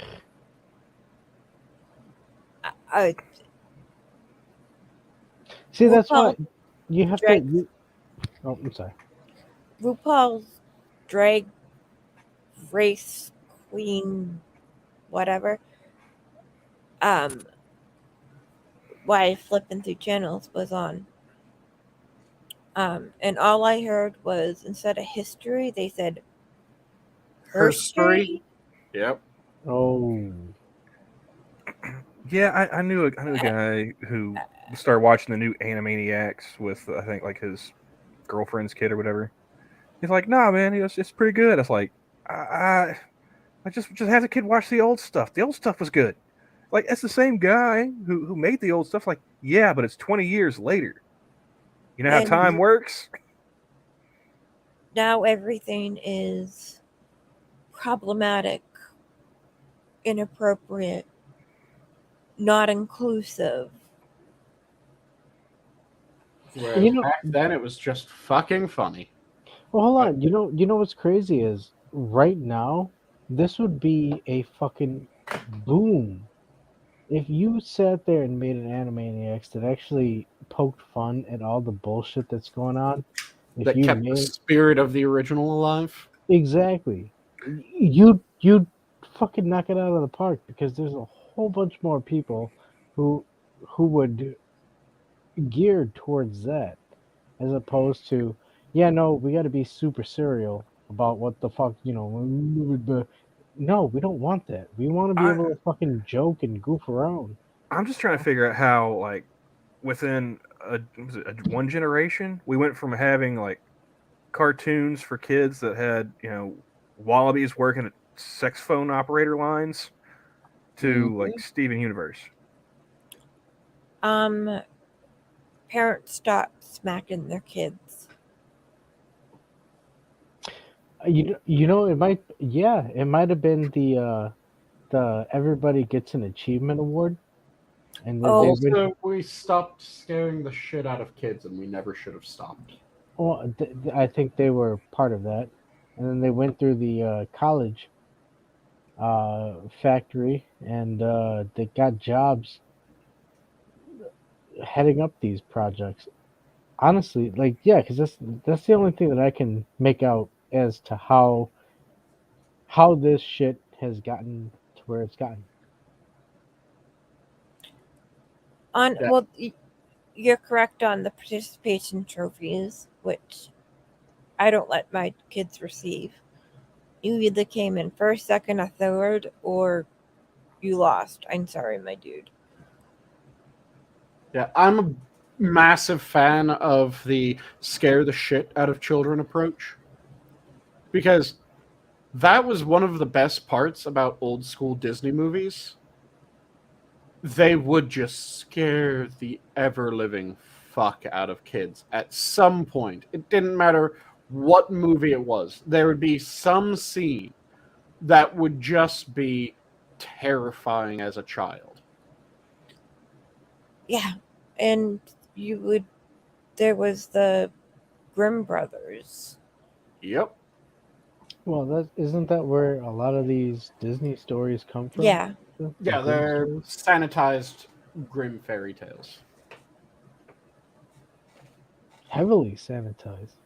Oh yeah, But even then, because the you aren't first, allowed to have the mutilation of a young girl in standard Disney movie. well, but the first Disney movie the first Disney animated movie that came out was Snow White, and even then you can Yes. you can work in what you were saying, the Scare the shit out of the children with scare the the evil shit witch. with the evil witch. Yeah, there was a point in the film where she's pretty scary. Yeah. So it's one of those things where they'll get you when you're young, and that's Well, now it's not the scary witch, it's the kiss without consent. She was. He should have just let her stay dead, goddammit, Jenna. Yep. I mean, well. See, maybe that's when they accidentally met that first time, they should have written up a contract. If I am ever unconscious because I eat a poison apple, please. If I'm ever kiss me to incapacitated, wake. you're allowed to kiss and do other things in order to awaken me. If I don't awaken the first time, make it about a kiss. You didn't do it right. well. If she didn't awaken from the first kiss, that must mean that kiss wasn't true love. I think Hey, it beats the shit out of Sleeping Beauty's actual story. Do you guys know Sleeping Beauty's actual? Yeah, the prince took it a lot further than a kiss. It wasn't the prince, it was the king. Well, they both, all of them, even the guy who was holding the flag. Camel left us. Oh no! Camel just muted. He's probably. Oh, damn it! I was like, well, if labor won't wake you up, Sanguine, I'm pretty sure nothing will. Yeah, in the original version of Sleeping Beauty, the king fucks Sleeping Beauty, whelps two children onto her, and then takes them away. And I think both children end up being murdered, and horrible shit happens to the king, and then Sleeping Beauty is actually awoken by her true love at the end. But it's just like, whoa, what the fuck? Look, it's very difficult to be able to construct a Disneyland ride around the king searing multiple children of a Sleeping Beauty. So, That would make the ride one to never forget. well, see, it would be combining a bunch of other rides. Like, it would be a bunch of short splash mountains in a row for that section. And was that too far? hey, I was gonna go with what's his name? Shit, fucking. I want to say King George. See the one with the multiple wives? You mean Henry? Henry VIII. Henry. I am. Yes. Henry VIII. I am. Yes. I'm Henry VIII. I am Henry VIII. I am. I got married to the woman next door. She's been married 7 times before, and everyone was an Henry. Henry wouldn't have Willie or Sam. No, Sam, I'm the old man. I'm Henry. Henry VIII. I am. That You know, ride people would have been different. that ride would be an axe just comes down while you're riding and freaks you out, so you duck. Turn the next Mhm. corner. Oh shit! Another beheading. People think that old Henry didn't have children, which confuses the hell out of me, because all 3 of his living children became either king or queen. And 3 for 3 were absolute bastards when it came to the library at Oxford. I've ranted about this before, but I'm going to rant about it again because fuck's sake, it still is one of those. Are you goddamn kidding me? Bloody Because Mary. it was Henry, and then Henry died, and it was fuck, what was his son's name? Edward. Yes, it was Edward. Was it Edward? Let me quickly 5th? double check. No, 4th? I know that it was Mary was the second one. So let's quickly look up Queen Elizabeth Mary. was the first. No, it was son, then Mary, then Elizabeth. Well, yeah, because the son outranked. Sons obviously went first, and then it goes. Yeah, it was Untail Male. Oh no. Was the standard succession. It was. That is no longer true, though. Well, there is still a certain element of entail male. And it was Edward the Sixth. I said that. I said I was double checking. So I double checked. It was Edward the Sixth. In 2013, the law was changed when Catherine was pregnant with George, that no matter what the baby was, girl or boy, it would be the rightful heir, and girls are no longer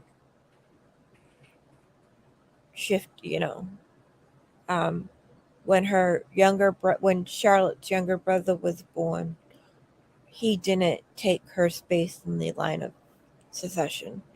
And if George has a girl, the girl will be future queen.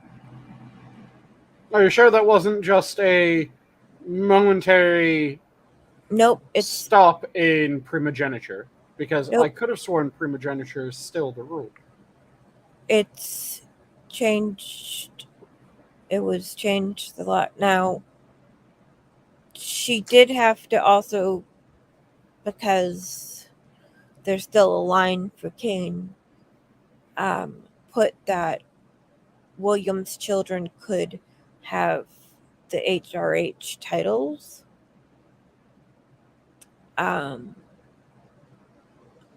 And be addressed prince or princess.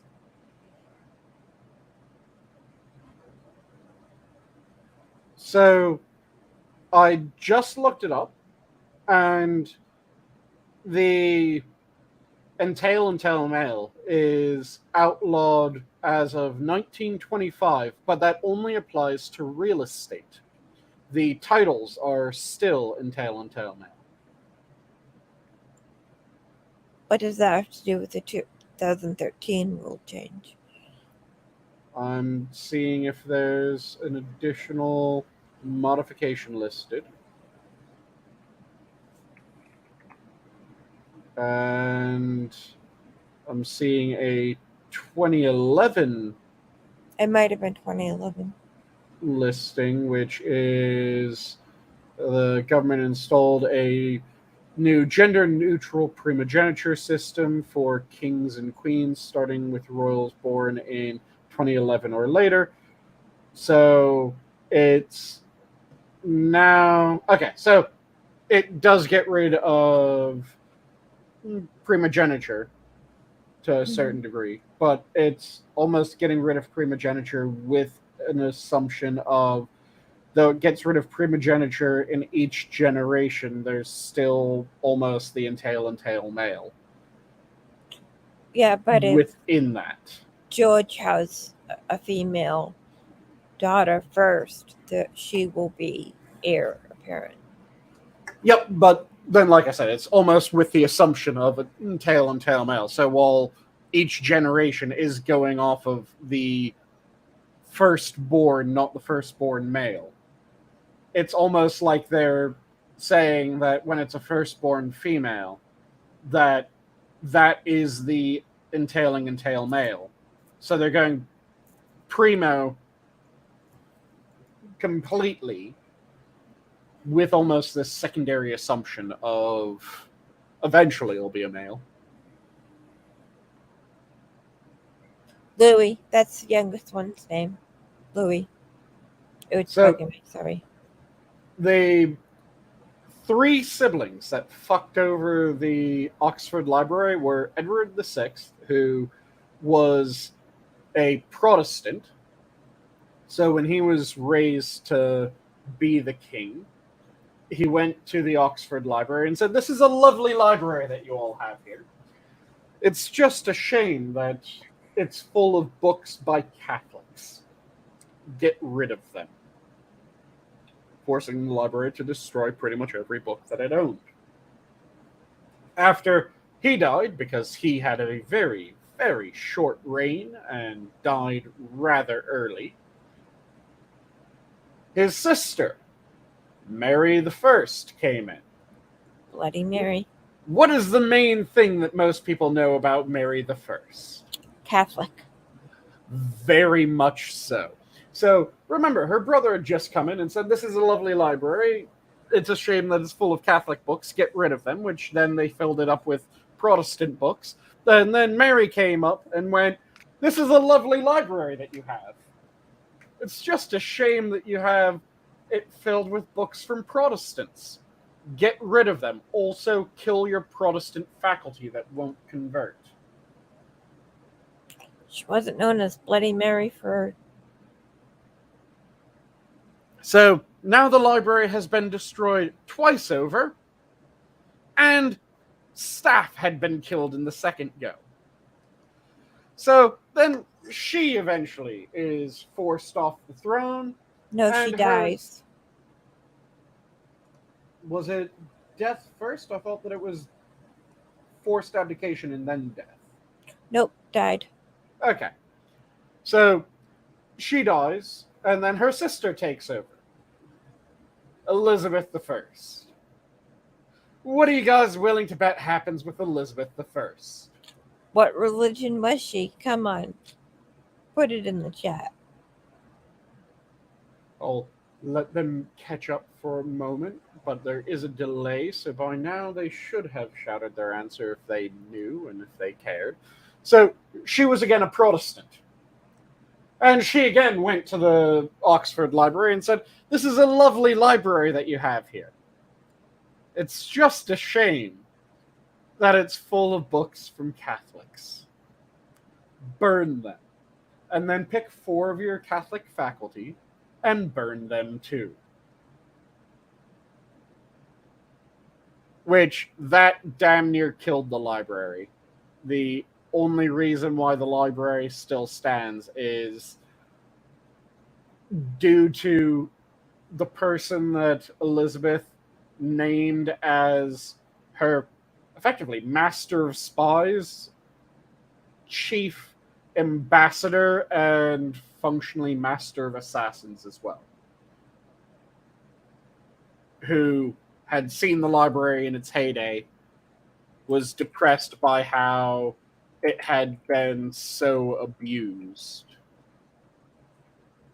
and decided that he would revive the library and strong-armed a ridiculous number of people Now, if I donate to the library's rebuild.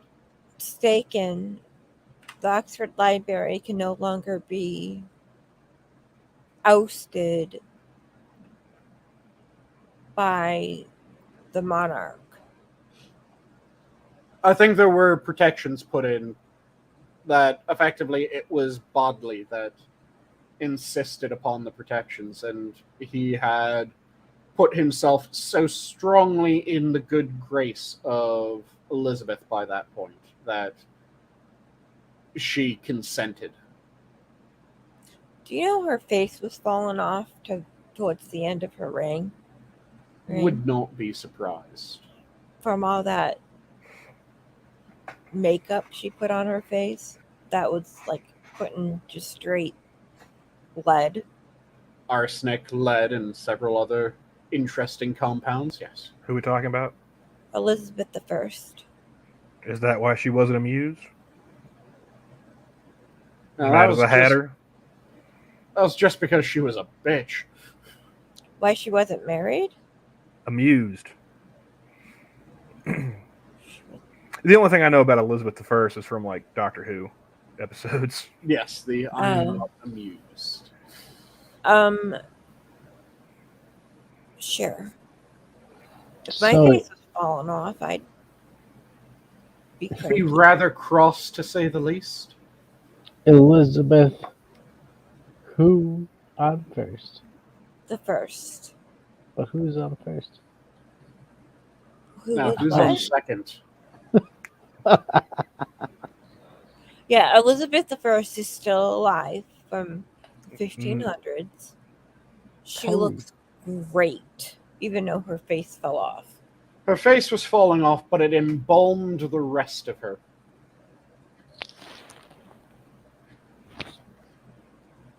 But yes, the Bodleian Library was saved by Bodley, and he was the effectively spy master, master of assassins, and chief diplomat. So he had shit on fucking everyone, and he called in every favor that he possibly could.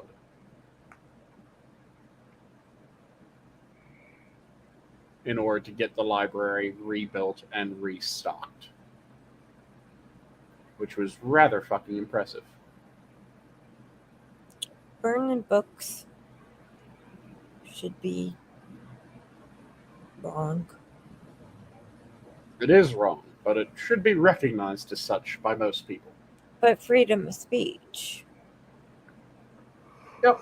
It should be recognized, though, that when you burn a book, it doesn't signal that what was in the book was wrong, but that you fear what was in the book. I just kind of find it funny when people burn stuff in protests. It's like, you do realize you bought the thing, so... Yeah, that's the Easy philosophy on burning merchandise in protest. Mm-hmm.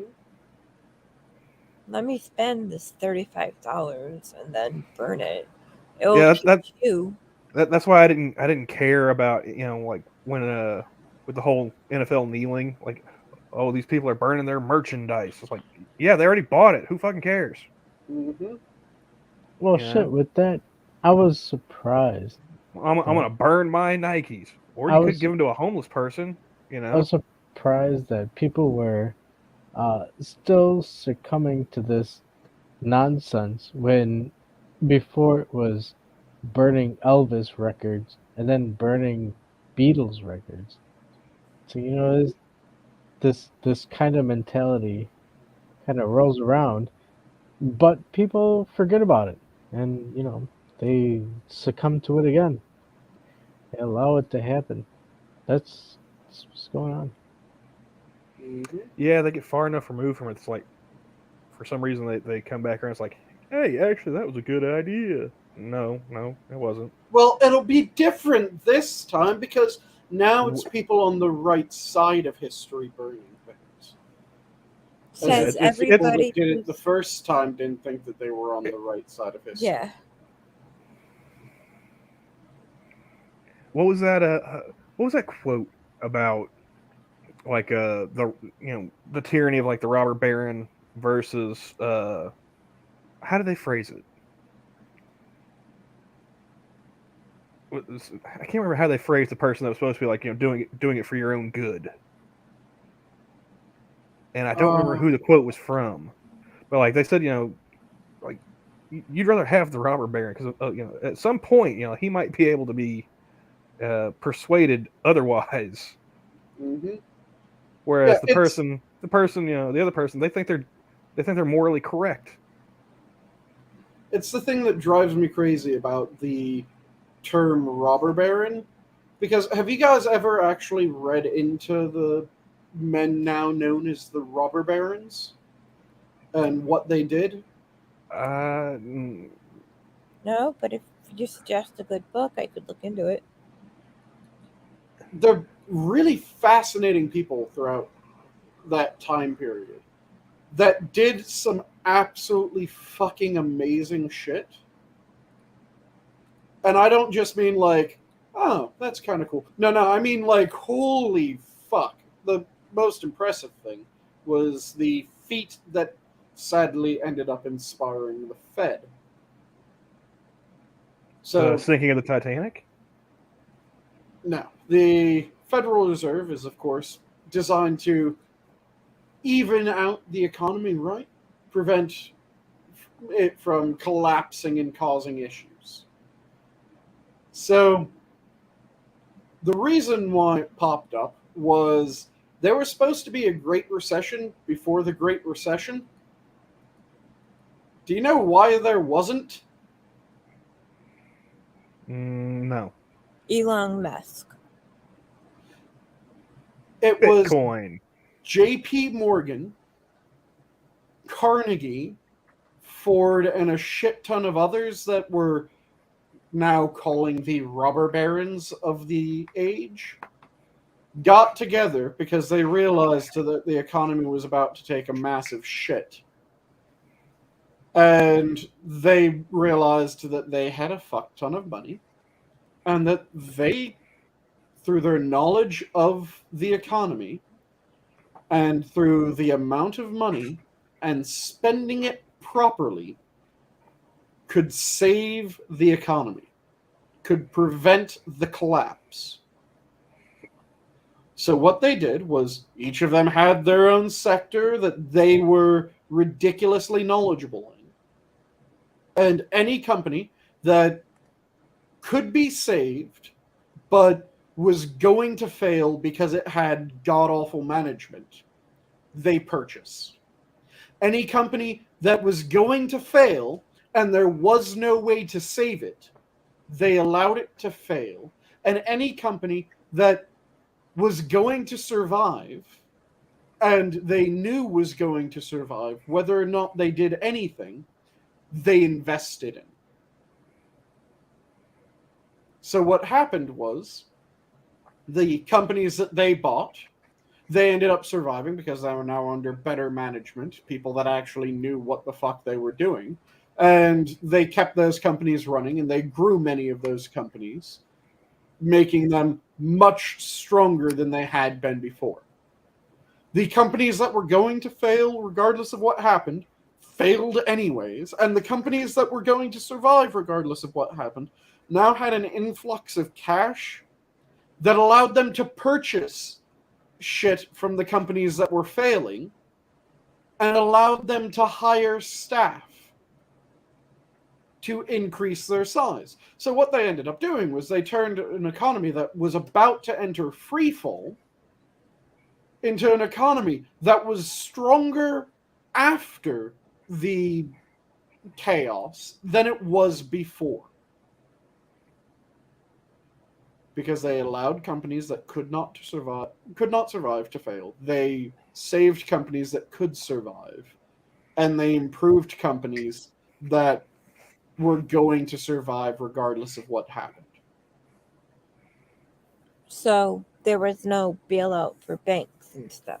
No bailout from the federal government, nothing like that. It was just these absolutely brilliant, ridiculously rich bastards that poured money into the economy in the right places at the right times, ended up saving the economy. Unfortunately, this inspired the federal government because the federal government went, well, yeah, these were ridiculous captains of industry and masters of what they were doing. But that can't be too hard, right? I mean, you don't need all that job experience, and you don't need to be read into the market as well as they were in order to be able to do this. So we should just be able to get a bunch of career bureaucrats that never actually have to know what's happening in the market and give them the ability and the task of doing what these brilliant bastards were able to do. And it will work out just the same, only it never has. In fact, every time they've fucked it up more than they ended up benefiting the market. So it kind of blew up spectacularly. But yeah, the robber barons were absolutely brilliant sons of bitches when they were operating. And most of the robber barons actually ended up working in opposition to the government in a large extent. Like one of the major robber barons, I can't remember which one it was, he earned his fortune in ferries in New York City while there was a monopoly enforced by the New York government. Because he went, the company that the New York government is saying is the only company that you're allowed to use is really shit. I'm going to make a better company. He made a better company. He convinced people to go with his better company, despite it being illegal, and ended up driving the company that had the full backing of New York State behind it into the fucking ground because they were completely incompetent. But yeah, those men are the robber barons, not the people that were backed by the government and allowed to be a monopoly that was enforced by the government and were causing all the fucking issues. Yeah, sure. That makes a lot of sense. That's interesting. Yeah, it's a time period that I recommend people read into and read into the major figures of that time. Some of them did shitty things. A lot of them did absolutely brilliant shit. And there's all kinds of fascinating stories, like J.P. Morgan. He became the richest man in America, and that was a title that he kept for a ridiculous period of time. And he did so mainly by competing against assholes. There's one story of another rather wealthy person of the time trying to buy up a shit ton of rail lines.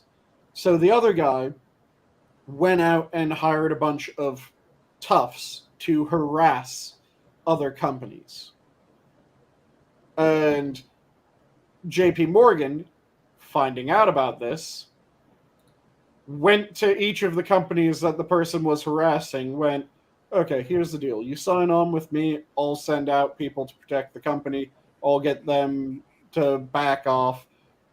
You'll still be operating the company, but you'll be operating the company under my name. And was able to get a bunch of people to sign on to him by just saying, yeah, these people are trying to fuck you over, these people are trying to drive you out of business, I'll stop it. As long as you pay the VIG. Well, they became partners of the company. Yeah.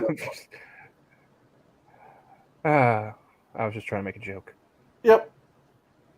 It wasn't quite the mob. That's what the other group was trying to do. He was far more civilized. It's a nice railroad you got here. Be a shame if something happened to it. Yeah. So that's how lobbyists were born. No, I'm pretty sure it was still the Italians' fault. Hey. The Italians and Hearst and Pulitzer. I still find it hilarious that one of the reasons why marijuana was categorized as an illicit substance is because hemp was fucking over the paper manufacturer. No, that was William Randolph Hearst, wasn't Yep, it? that's what I was saying. It's Hearst and Pulitzer. Right. Yeah, I forgot about Pulitzer there for a second with all his marijuana stories. I made a Harry J. Anslinger reference on Twitter the other day. I was proud of it, but it was underappreciated tweet if I do say so myself. That's a shame about I'll go trying to to Twitter and I'll reference like certain it for things. you. I had one where I made a reference to Harry J. Anslinger, and I had one. I made a reference to A Few Good Men, and both of those I think they deserve more love than they got. Mm-hmm. You can't Sanguine. handle the truth. No, not that one. Not that line. A different line. Same character though. I'll give you that. Oh, was it the line about how you don't want to? It's nothing from a court. It's not a courtroom scene. 1 second. I'll pull it up for you because I want to get the quote exactly right. Mm-hmm. It's a good one. This was from. I can't get past the paywall, so I can't actually read the article because it's New York Times. But the story, at least what they tweeted out from it, was the day after the war began, after their unit was nearly wiped out in a missile strike, Ukrainian Sergeant Alexander Gorvat presented his girlfriend and CO, First Lieutenant Olena Petyek, a ring he had twisted together from wire and asked for her hand in marriage. The fuck? Yeah. Okay, this is something that Assassin, if he's still floating around, has probably heard. In the military, you're allowed to screw up. You can't screw down. What the fuck is that shit? Well. So I use this line from A Few Good Men from Jack Nicholson's Colonel Jessup. Mm-hmm. There is nothing on this earth sexier, believe me, gentlemen, than a woman you have to salute in the morning. Promote them all, I say, because this is true. If you haven't gotten a blowjob from a superior officer, well, you're just letting the best in life pass you by. Nice. Yeah, one of my favorite things that my parents ended up instilling into my head was you're allowed to screw up, but you can never screw down. Have you guys ever heard that turn of phrase before? I had not, but I mean, in that context, it makes sense. Yeah. Yeah. It's kind of like how my parents also ruined the word buddy for me. See, I used the word buddy in a tweet earlier. I was like, damn it, Sanguine. You immediately after using as soon as I typed it into Twitter, I was like, I just friends are friends and pals are pals, but buddies sleep together.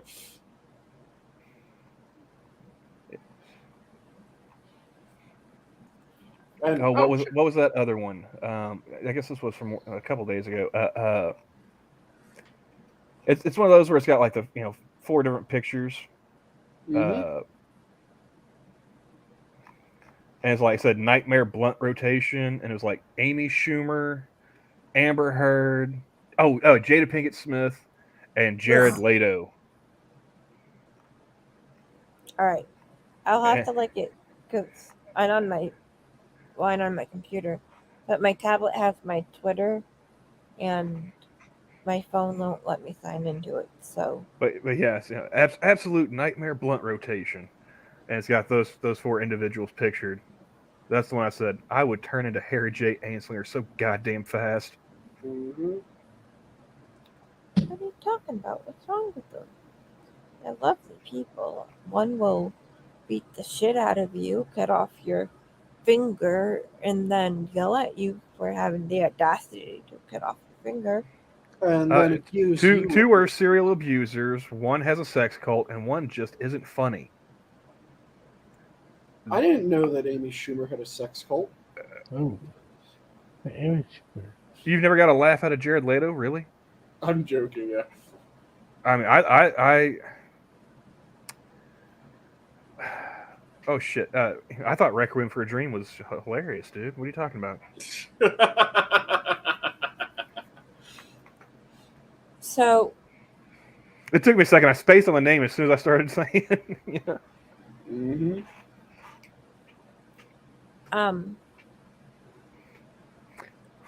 Desert Island you have to go to. You have to take one of those women.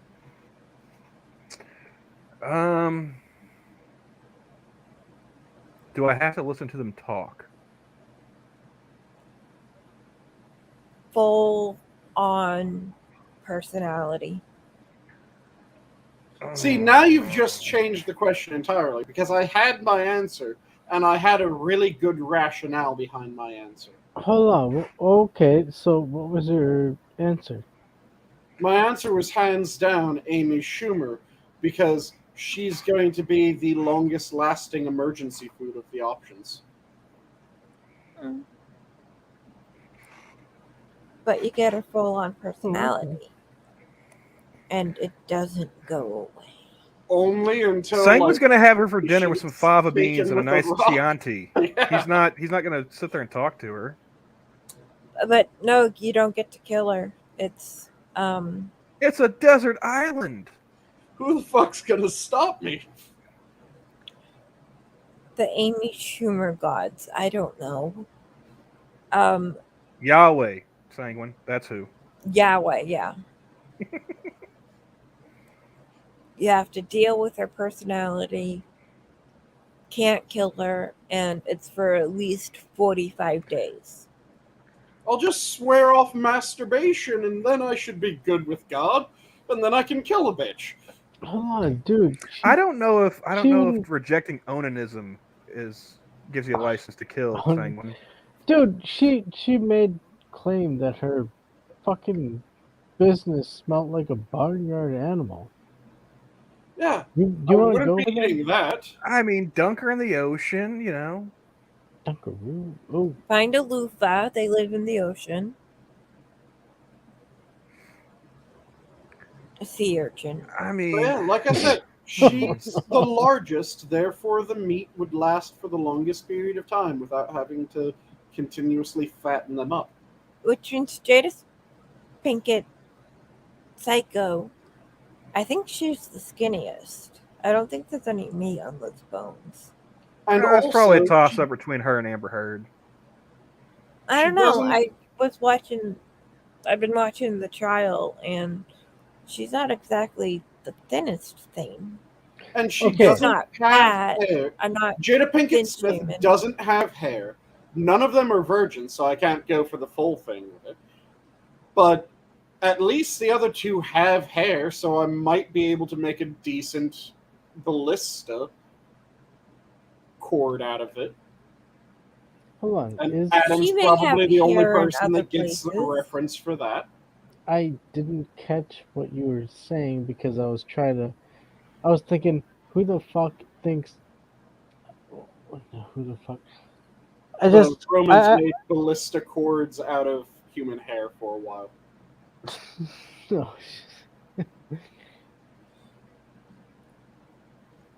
Well, here's the thing. If you pick Amber Heard, there's a really good chance of death for you.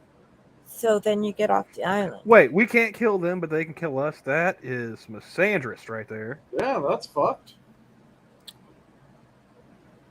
I told you they gotta have the full personalities. Well, I mean, She's does stand psychotic. your ground not apply on a desert island? You may stand Is your a man's ground. palm tree not his castle? You can stand your ground, but unfortunately, you cannot kill her. But after 45 days, do what you want. So I have to last 45 days before I can kill her. And you can't lock her or tie her to a tree or put her in a lobster trap under the water. Yeah, I still say Amy Throw her in a Schumer because she's volcano. the longest lasting emergency food.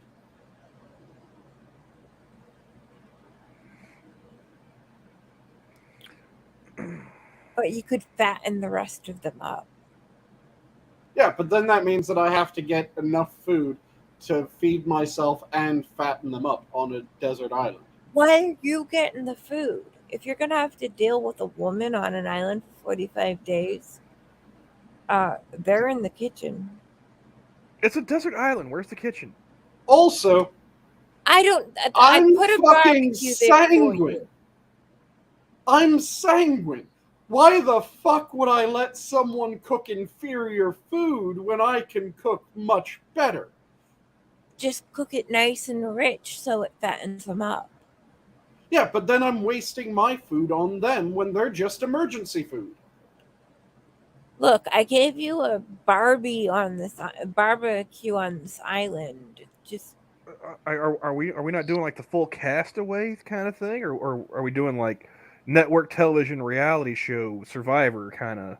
I'm doing fucking Lord of the Flies. I don't give a shit. you're doing entertain Jen. Well, I'm trying to get some details here, man. Are we talking like, you know, plane crash, what we can salvage from the FedEx, or, you know? Nope. Just one day you're picked up while sleeping. Like and the you end aliens up on the come and island. abduct you. I'm doing Lord of the Flies and Amy Schumer's cast as Piggy.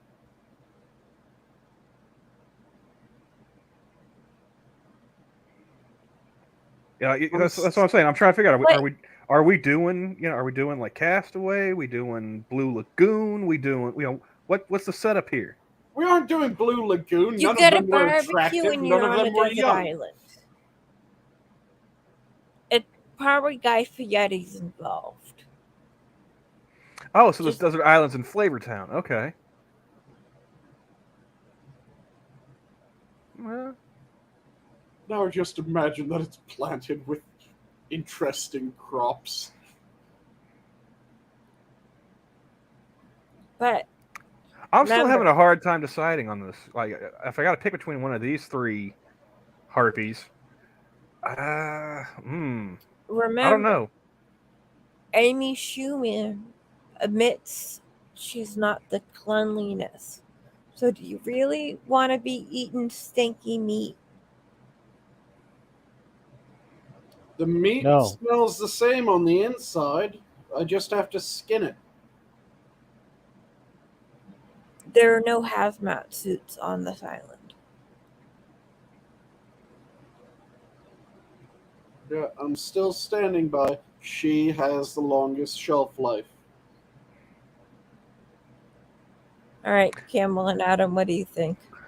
I mean, I gotta go 45 days without killing a bitch.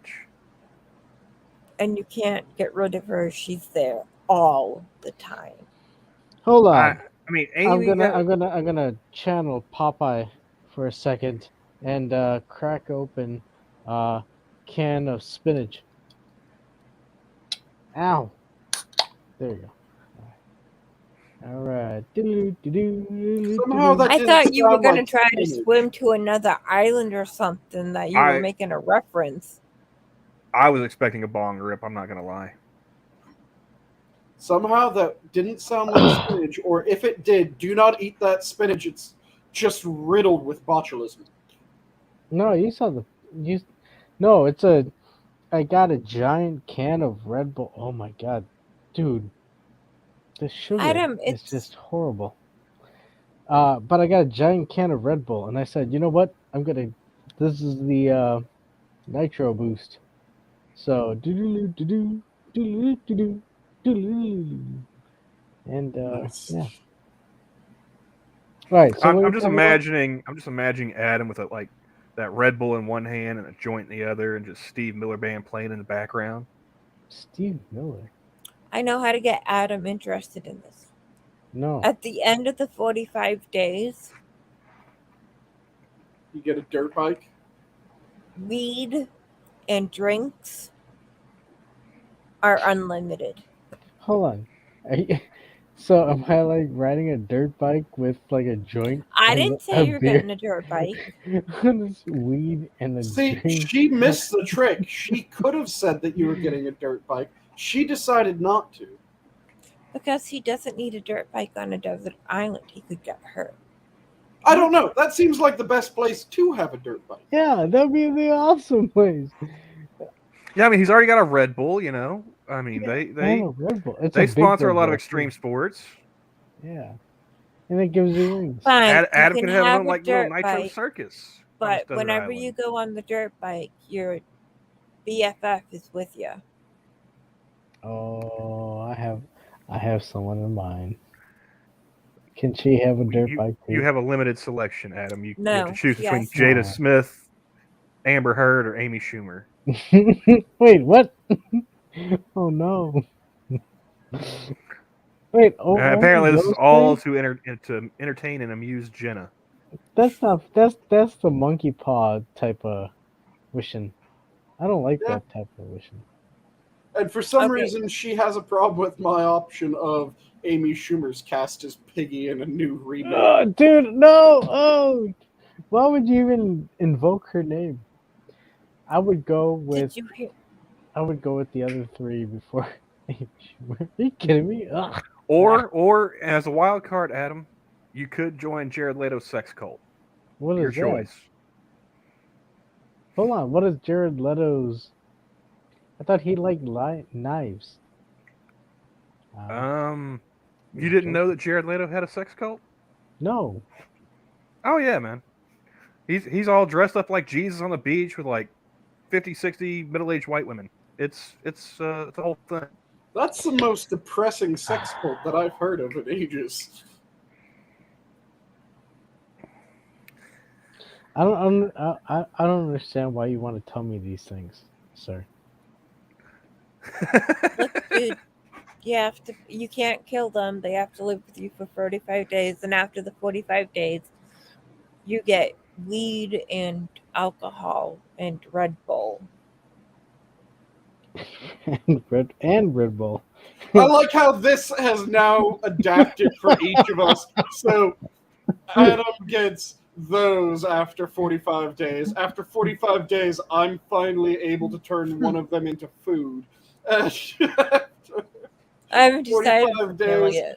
There's nothing that Camel gets rewarded with. I haven't decided for him yet. Hey, maybe because Camel keeps tossing zombies at me and shit. Like, what the fuck, dude?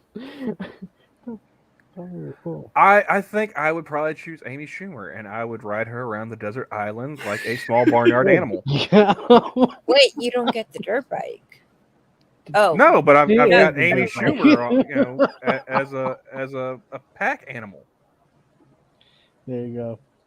She has a couple of humps for extra water storage. Oh, no. Because I mean, if I got to spend a month and a half with Jada Pinkett or Amber Heard, I'm smacking a bitch at least once. Mm-hmm. You can smack her. Jada would probably chill because she's like 50, Probably got a glass chin. So Amber, Jada, I mean, you gotta sleep with one eye open, palm a blade. I ain't about that. Not for 45 days straight. So and yeah, no, you cannot kill yourself. I mean, I would choose Amy. That's like a month and a half where she can't be stealing other people's jokes,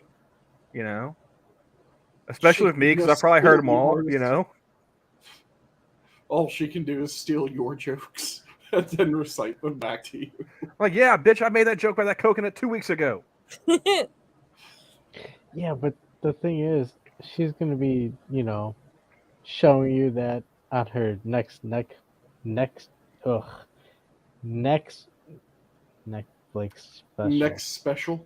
Thank you. It's been a while since Amy's had a Netflix special. I don't know if too. she's gonna get getting another one anytime She had soon. one come out right before, or dirt. I think it was recorded before COVID, and it came out. It was Growing. I think that's the one where she was pregnant with her, I think, first child. Oh fuck! She has children. She has. She married an autistic chef. Oh, good. I feel sorry for my brethren. Apparently, that's part of like the appeal. Sanguine is like because he's got the tism. Like he's I don't know. Wait, what's autism? Autism. Autism. Oh, ooh. But see, a lot of people think that people with autisms are beta. But I wouldn't consider Sanguine a beta. I think that would be a dangerous assumption for me. I think she probably likes him because, you know, I mean, he probably doesn't get the jokes, so he doesn't pay close attention and realize that they've been lifted from somebody else. Hey, Nice. you know what? He always In laughs. terms of if they're happy with each other, God bless it. That's all I can say. You know, it's so rare that people come together and form a happy relationship, and the more that happens, I'm all for that. That, you know, that's a personal thing. I guess we should find some waka waka somewhere, right? Or no? No? I'm still just feeling sorry that one of my brethren ended up getting snared. Oh, okay. I didn't want to be so Adam, wholesome. how attached are you to all your fingers? To my fingers? What are you trying to make him join the What Yakuza? the fuck? And Holy I shit! just seeing No, what who are you he's good saying? for. I good for all 10 fingers and 2 thumbs. So, fingers out. I mean, how badly do you really need a pinky finger? Come on now. You want a toe?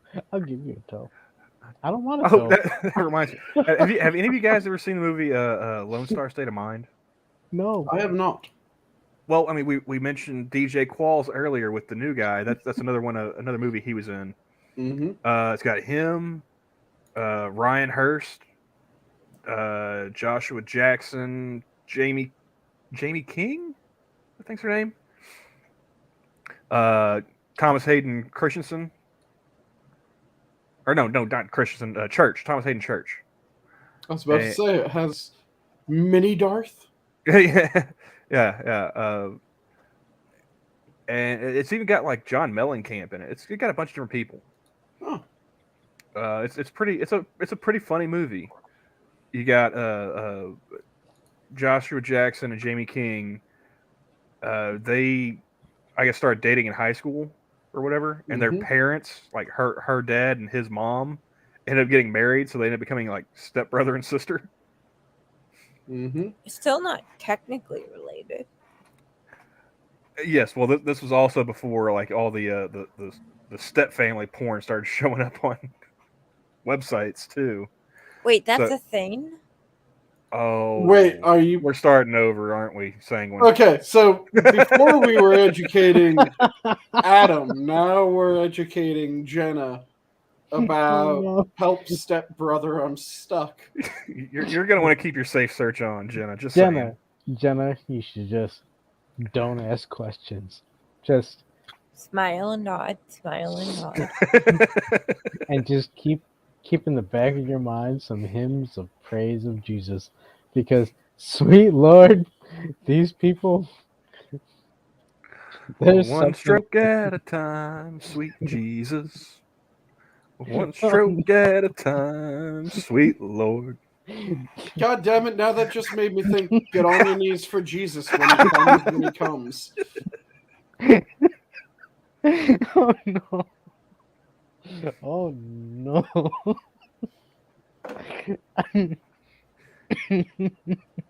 Yeah, you really didn't think this through, did you? Also, one of the creepiest songs that is an actual religious song that has just popped into my mind again. Be careful, little eyes, what you see. Oh no! Have you guys ever heard that one? I don't want to hear that one. No, but is that like something you would hear in like a Catholic choir or something? That sounds ominous. I think it might have been Catholic. He's pulling it up. Don't do it. Well, while he's pulling that up, I'll finish my summation of Lone Star State of Mind. DJ Qualls is like an idiot cousin of Jamie King, and he's got Joshua Jackson's character Earl has to deal with him. What was his name? Junior. DJ Qual's character's name is Junior.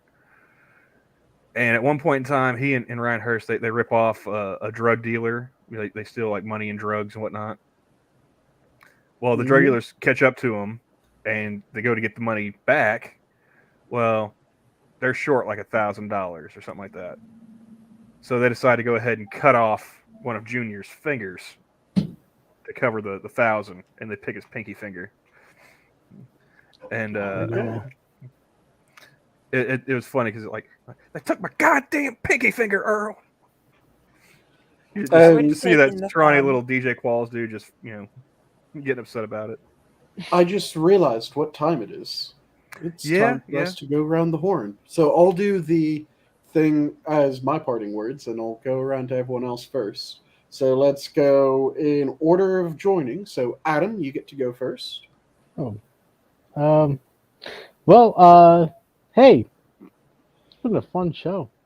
Fucking laughed my ass off wholeheartedly. And it's been awkwardly educational for you. Yeah, no, yeah. and to be honest, I don't know if I want to learn anymore. Well, you already learned a blumpkin. And... Don't even start, because I'm even looking at like I was thinking about a nice, table for a living room, but now you have to exclude all the glass tops. Yeah, well, we're gonna think twice. But hey, I glad you asked me to join you to hang out with you guys, and I had fun. Hope you had fun. As always, I love you all, and God bless. Mm-hmm. Then let's go to Camel next up. I went ahead and pulled a couple of quotes. I tried to be prepared this time. So I'll leave you with two. The first one being for anyone who's in favor of straight democracy. You have to remember one thing about the will of the people. It wasn't that long ago we were swept away by the Macarena. Okay. And also, procrastinate now. Don't put it off.